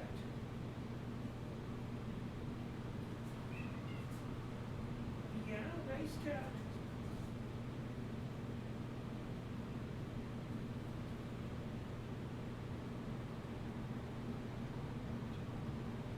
Oh, come on now.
Okay. And we're back. All right. Oh, welcome back. Now, where are we here? Oh, yes. 50.2 light years, a single jump. First, I'm going to spray some water into my Oculus because we do that here. I had a 143 light year jump earlier today. That was a hell of something. I've jumped over 200 in one shot. That was quite the experience.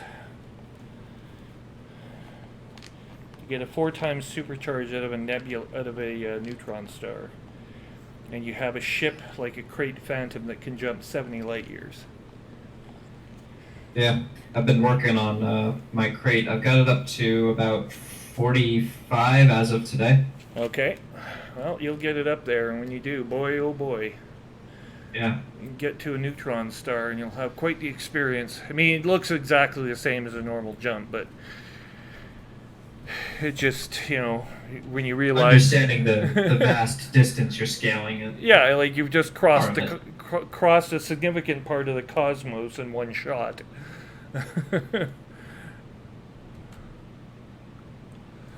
Okay, here we are. FSD engaging 50.2 light years. Here we go. Oh, it's ding time. You don't say.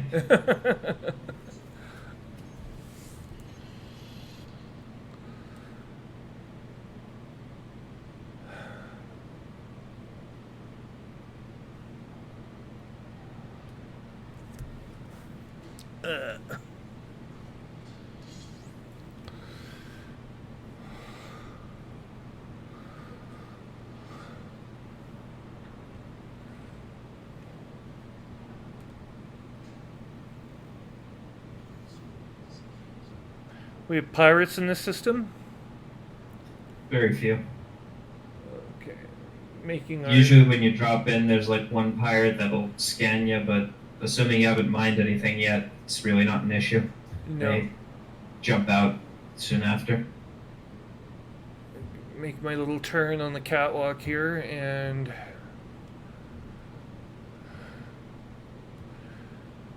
yeah, I did my little turn. Approaching Tanaka Terminal. I don't really have to stop here yet, but...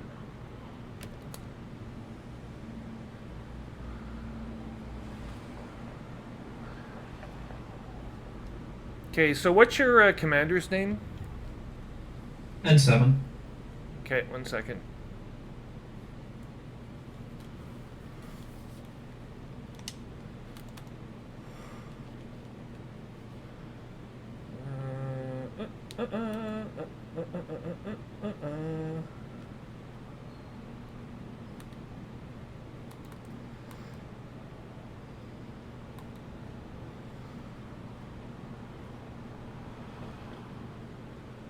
Which planet are you at? Or are you in the B star system? It's the one that Tanaka orbit. I'm sorry for getting the number. Oh, it's planet number... oh, I don't know. Oh, you're in the rings? A1, yeah, in the rings of A1. Okay. Laying in a course. 2088 A1A. I better scan the rings while I'm here. I'll add you to my list as soon as I cite you.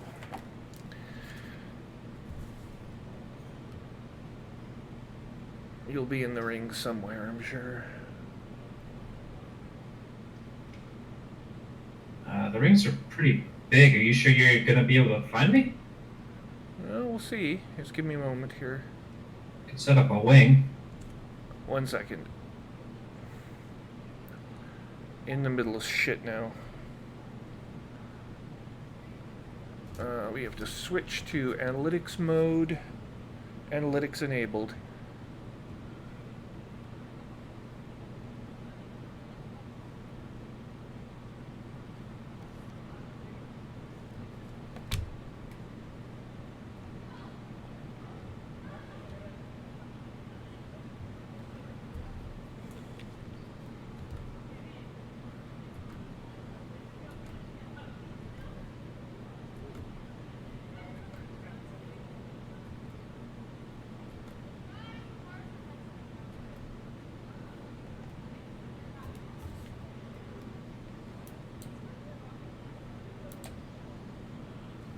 Rig analysis in progress.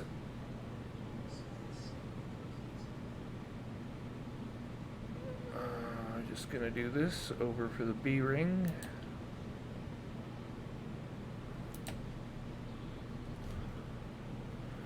Two probes launched. Second one hit. B ring and analyzed.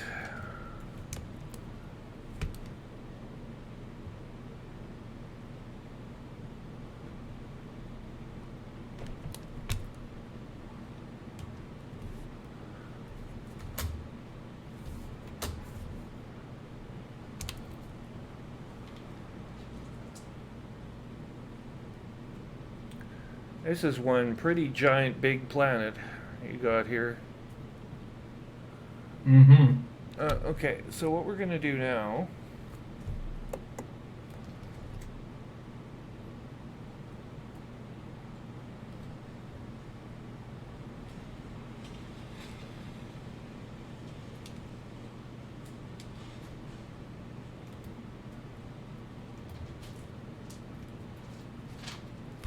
cat, bugger off.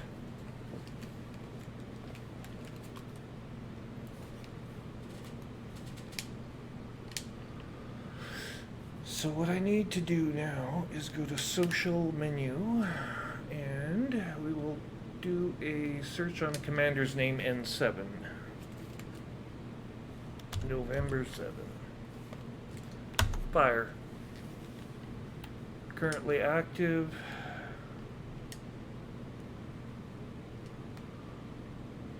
If you want, I can try coming up into Super Cruise. That'll make it pretty quick.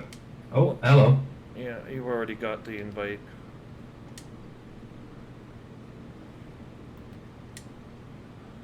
And now we can do this.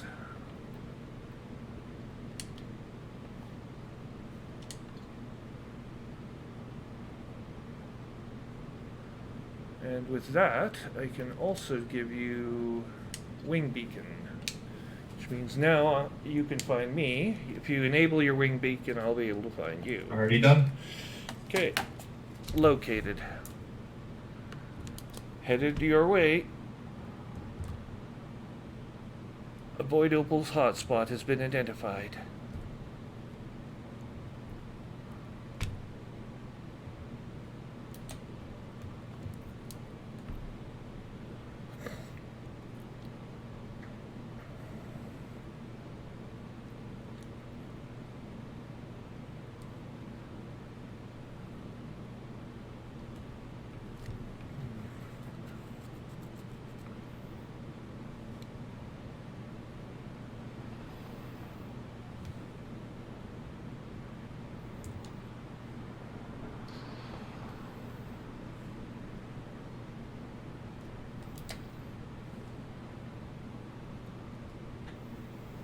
Oh, hello there. There we are, finally here.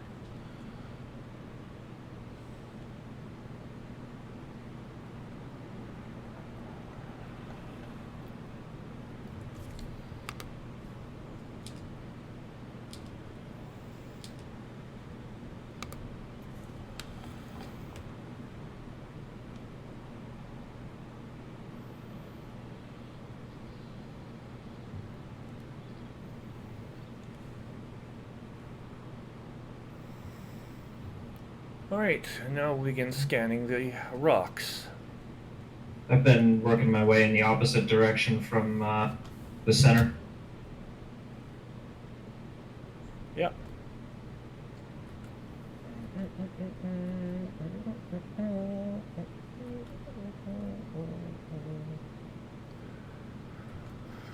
Oh, what the hell have we got here? Collector, repairs, data link, D-scanner. What the hell? Oh, don't frickin' tell me. Did you forget limpets? No, I have limpets. What I lack are prospecting. Hang on, I have to check the Ah, fitting. shit. I thought this ship had all that equipment looked after already. So why the hell it's telling me otherwise now, since it was last used for mining operations.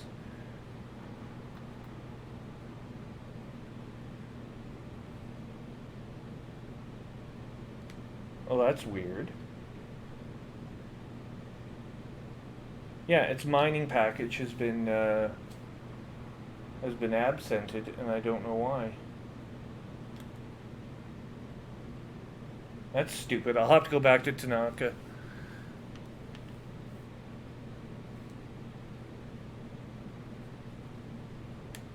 Otherwise, I won't be able to search with the plasma analyzer and all the rest of it. Need to get well, I have limpets. There's lots of limpets. I usually move my limpets on the first try. Okay, well, I'll be right back. Give me a moment.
There's quite a few different types of hotspots here, though.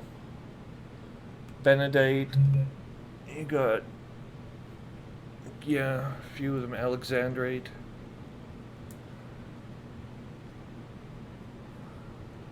On the other ringed planet in the system, there's at least 2 void opal spots, and then I think another Alexandrite spot. Okay. It's a good system. It also has a intelligence hub here, which is interesting. I wonder if those bases will mean anything eventually. I don't know. I've been seeing a lot more of them recently. I don't know when they were added. Yeah, they get added, and then usually with an update. I don't know why they've been so much more prevalent lately, but I'm hoping with the new update there will be bigger attacks on those things. That would be fun. well, I would enjoy one of those. The next new thing to be added will be the interstellar infragistics or whatever. Their new community goals system is coming in next week, so we'll have that to look forward to. Still not entirely clear on what the point of it all is, but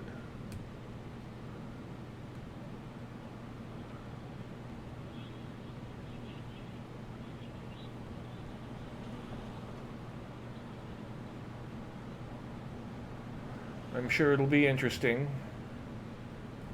Yeah, we'll see.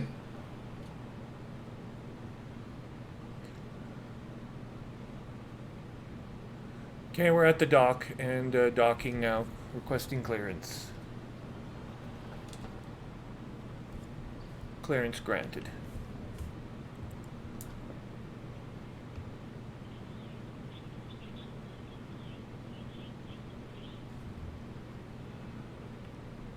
Anyway, I brought the right size ship.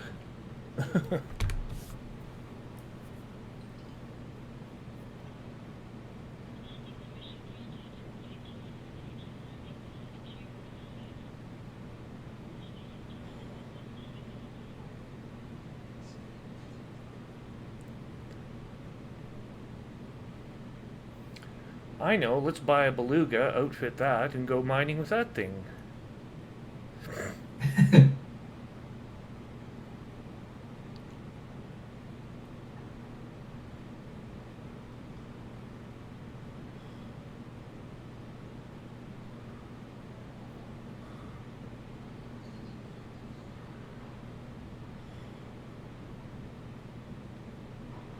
Hopefully, at least they let you buy prospector limpets here. Seems like there's always something missing from the mining package.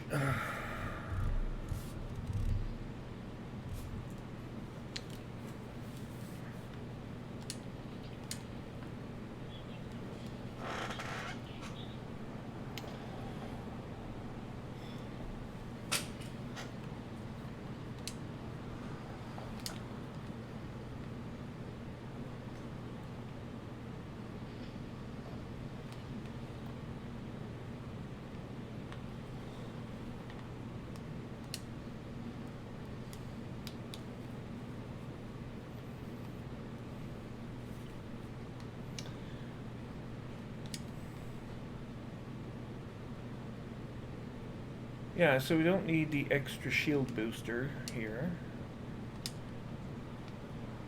Oh, nice.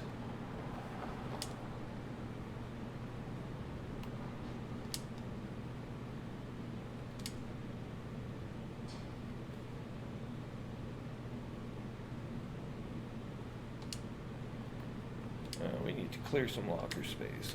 Okay.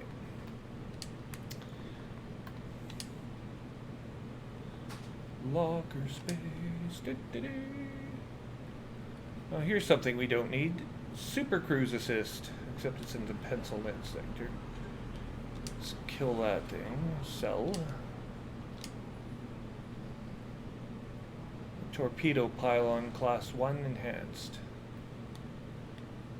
Paralimpet at Shinrar Tedesra. Nope, we can buy another one of those. Prospector Limpet. No. 2 Enforcer Cannons.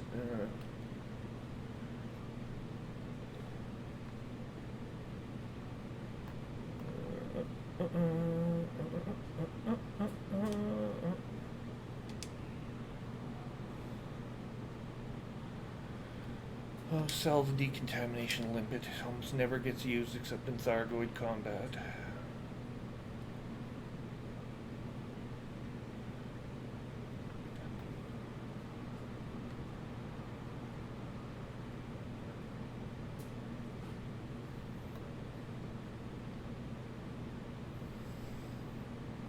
Unenhanced fixed pulse disruptor laser.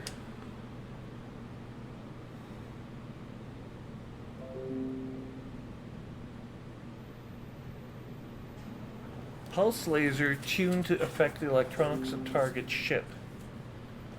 That might be relevant.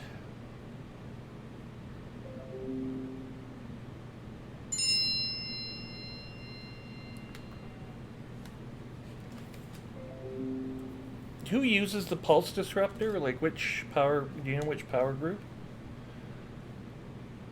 No. No? Alright then.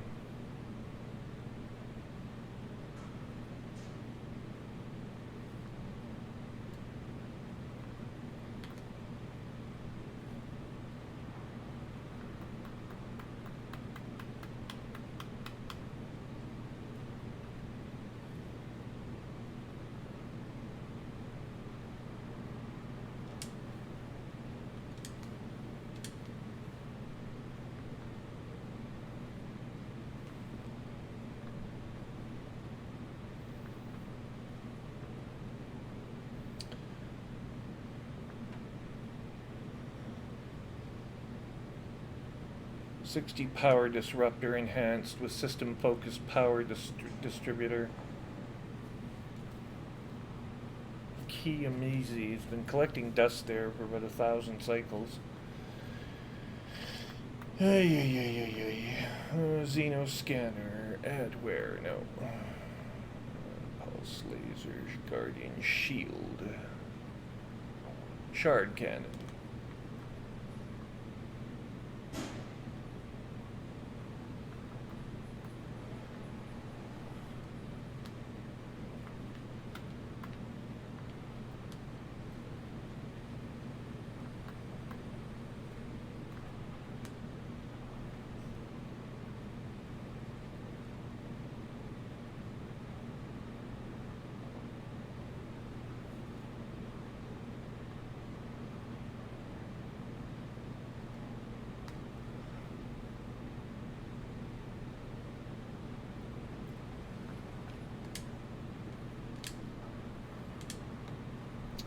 Found a prospector I can use.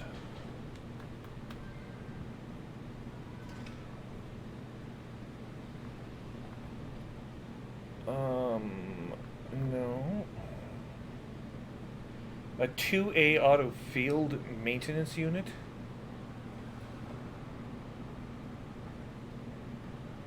Why?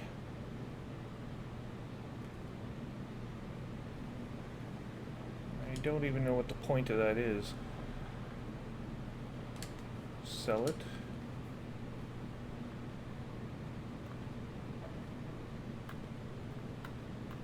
Lots of shot cannons around. 70 overcharged power plant. I guess we don't need this one anymore either. I'll sell that.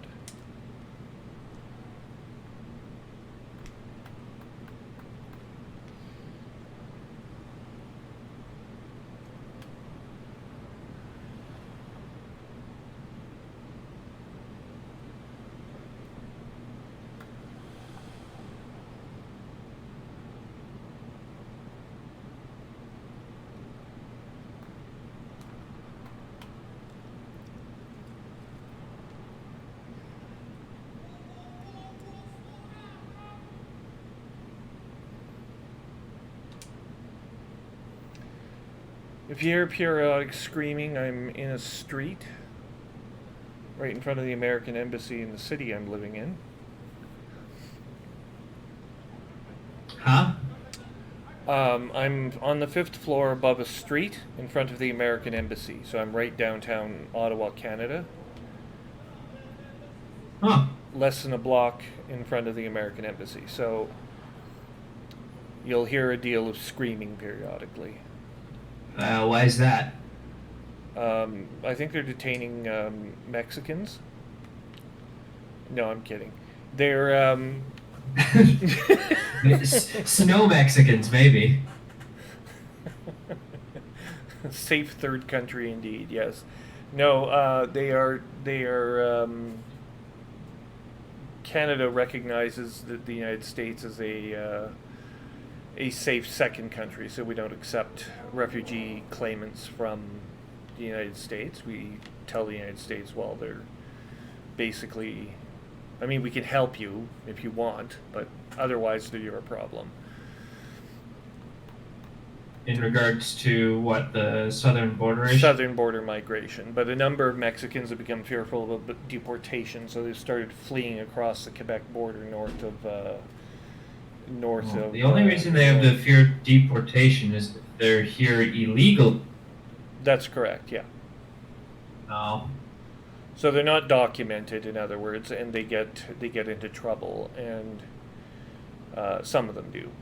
Others are there legally, but they're still facing deportation for other reasons, and they just want to, go to a safe third country, as it is called in international speak. So yeah. The world isn't sure what to make of them. Germany, like different groups in different parts of the world, have had different experiences. Germany was able to process 5 million. They're a country of about 60 million people, right?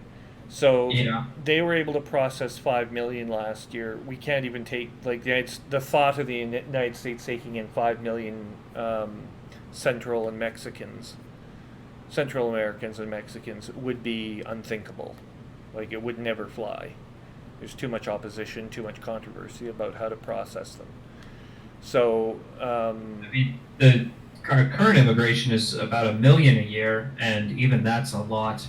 the most radical proposals are to bump it to 2 million a year, but functionally speaking, it doesn't work. The economics don't work. Well, how It did doesn't Germany? solve problems. How did Germany? I mean, which did have problems, obviously, with that number, but they Germany had a lot of problems, and it created a hell of a lot of problems for the rest of the European Union. yes, it did, but it took in 5 million, right? 5 million what, though? Actual refugees or just Various. economic migrants? Well, both. I mean, various. Exactly. So they took in. There's some people who genuinely need help, and then But if there's you're an other economic, people. if you're an economic, like I could be an economic migrant from Canada to the U.S., right? And Yeah. there's no sense that Canada doesn't treat me fairly or that I'm in any danger here whatsoever. I'm not persecuted, so I wouldn't have an asylum claim in the United States that would be considered valid, right?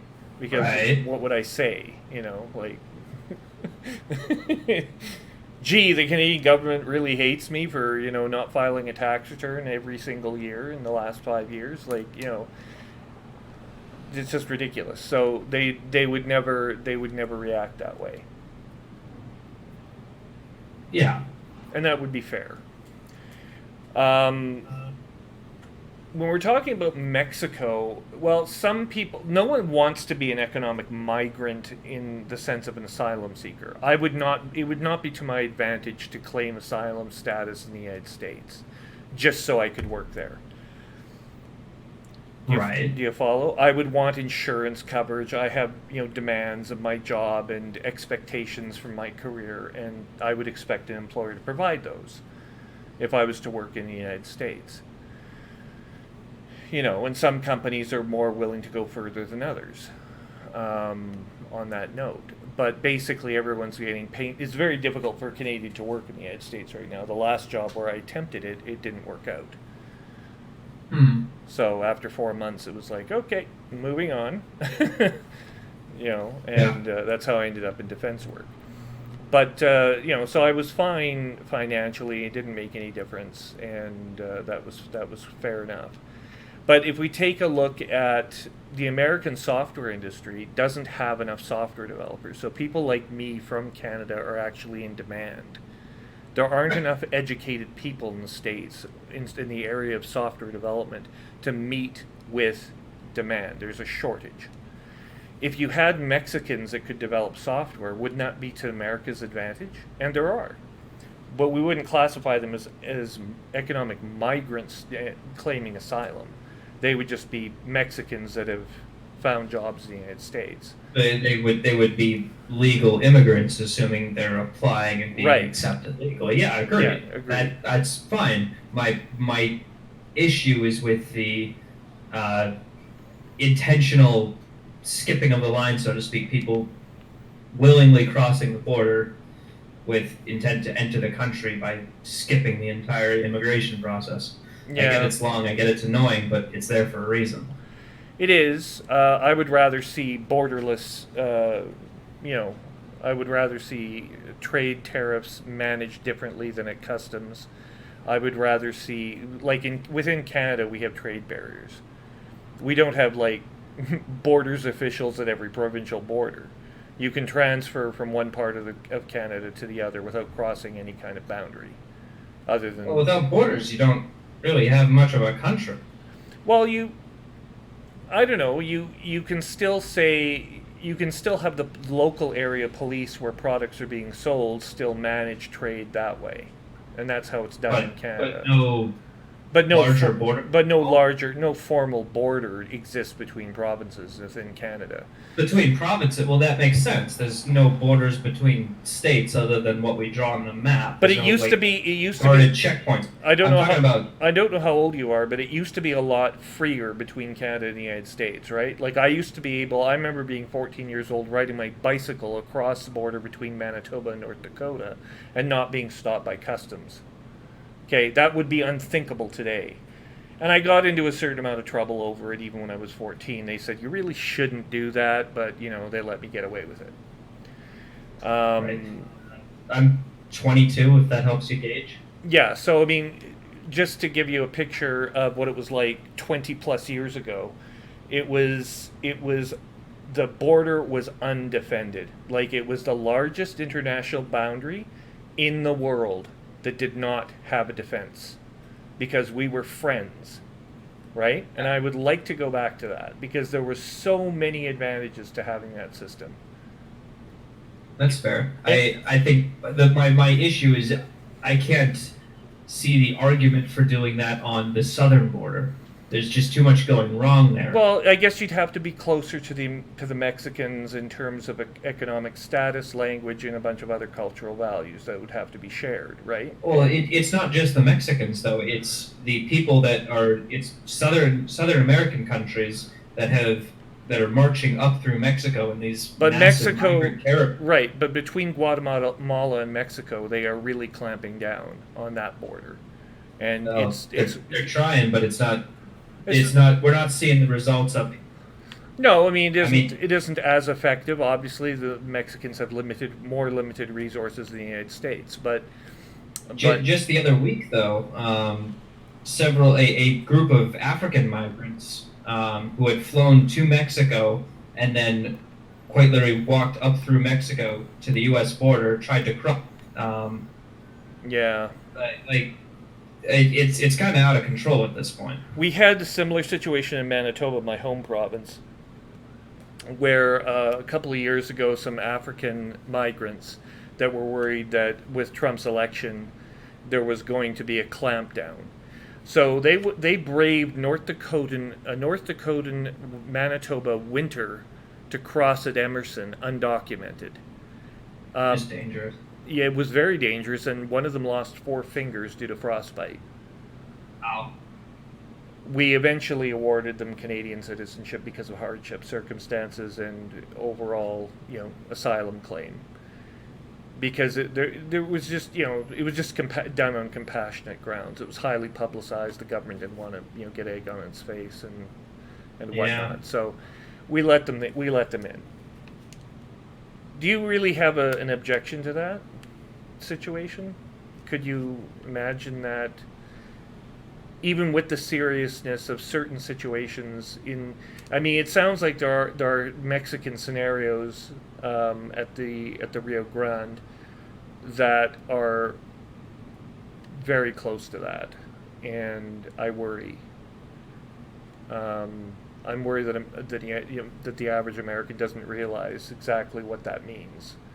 Yeah, no, I get that it's rough down there. I mean, half that area is cartel territory, and the cartels are making a whole lot of money on shipping people through Mexico to the U.S. So the whole thing is just this big business model, and it keeps churning circling out.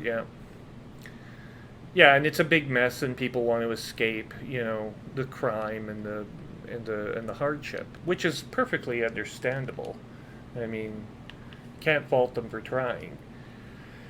That being said, the United States legitimately has a claim. Look, we can only assimilate so many people per year into American culture. It's not a multicultural society, it's a melting pot. That is the philosophy that the United States has chosen to follow. So, given that, how do we turn Mexicans into Americans? Well, that can only be done so fast and with so many at a time. Everyone else has to wait their turn. That makes sense to me. I understand. Yeah. I don't want to sound completely unsympathetic, but I do worry about it. And of course, in Canada's case, we did have to worry about with the Trump election, we did have to worry a little bit about some extra immigration. I don't know. Part of me feels like that seems a little ridiculous. If they're here legally, then they don't have anything to fear. You don't think we should honor their claims either, then?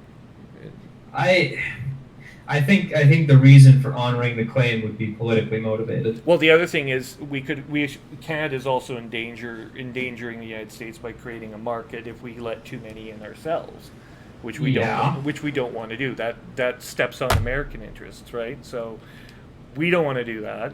You don't want us to do it. We don't want to end up in a conflict with our ranking ally. So ultimately, it just comes back to the source of Mexico needs to clamp down on its borders and do its part Yeah. Defend its own borders, and that's ultimately what I think will help resolve this problem in Well, its entirety. I think the Guatemalan situation is helping things along a little bit, but it will take time to implement. Governments are slow, as you know. They're not going to move. Yeah, no kidding. They're not going to move instantaneously overnight to fix the problem unless it's that serious. The only thing that saves us from the bureaucracy is its inefficiency. Ooh. Collector Lipid Controller 5B. Well, I think we're done here. This is enough of this. Okay, back. We sold off some stuff. Now we should have room in our locker. Or the following. Yes. We will have the pulse wave analyzer. Excellent.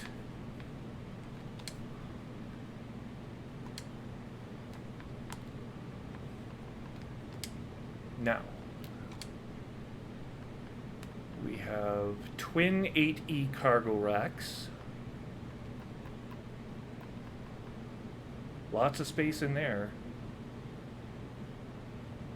I think you can put your Anaconda in there almost. Repair. If you want, I don't know. Let's move over here and we'll see about some prospectors. There we go.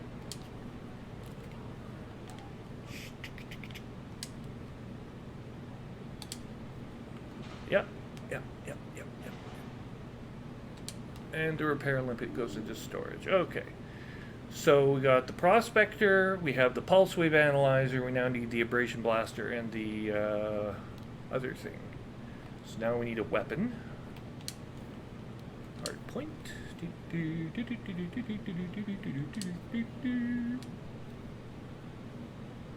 Mining tools.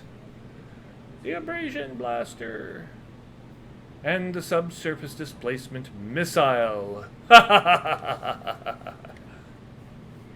Bombs.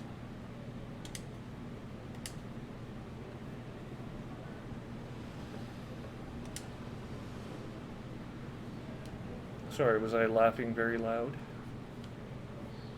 I just love blowing shit up. Yeah. Maniacal laughter makes sense. Yes. And we have...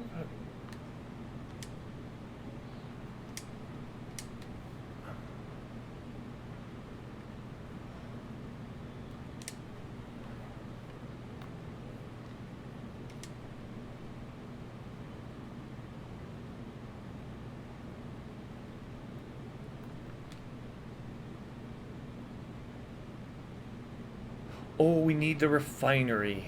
That's the other thing.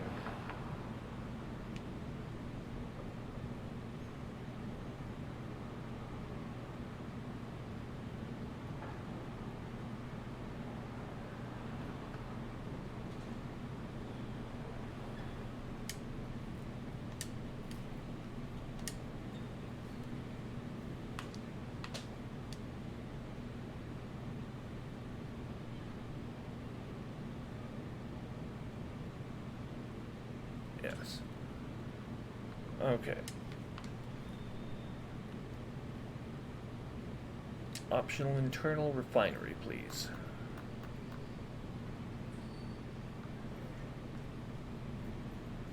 Fuel scoop, prospector. Yeah, we'll take out the fuel scoop for now. We're not going to need that.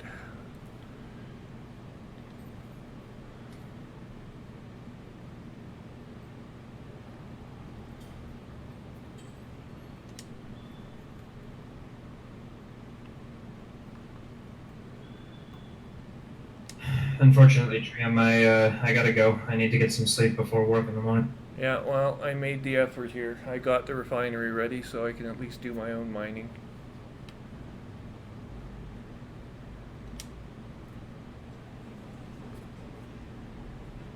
Sorry about that. No worries. Well, I'm sure I'll see you around. Yeah, you'll be on again, I'm sure. Take care. Have yourself a good night. You too. Bye-bye. Best of luck.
You're kidding me. A Class 2 refinery is the best you can do here. Oh, that's stupid.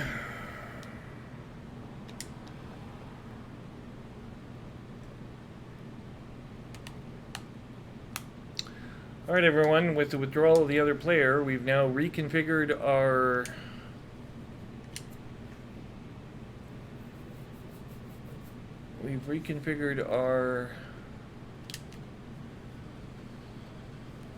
freighter as a mining resource. Should probably get 2 freighters because one should be a miner, the other not. At any rate, I thought it was configured for mining, so big screw up there tonight. We'll have to worry about that during the week. That's going to be it for tonight. Thanks again for watching. Don't forget you can watch these and other videos on Commander Trium's Twitter page at twitter.com/commander_trium. CM as in Mike, DR_TRIUM as in Mike. That'll link you to YouTube, where the index, the video flight logs, are all kept for Commander Trium and his adventures in the Elite Dangerous universe. I am Commander Trium. Have yourselves a good evening, good afternoon, or good day, wherever you are in the world. And as always, fly safe.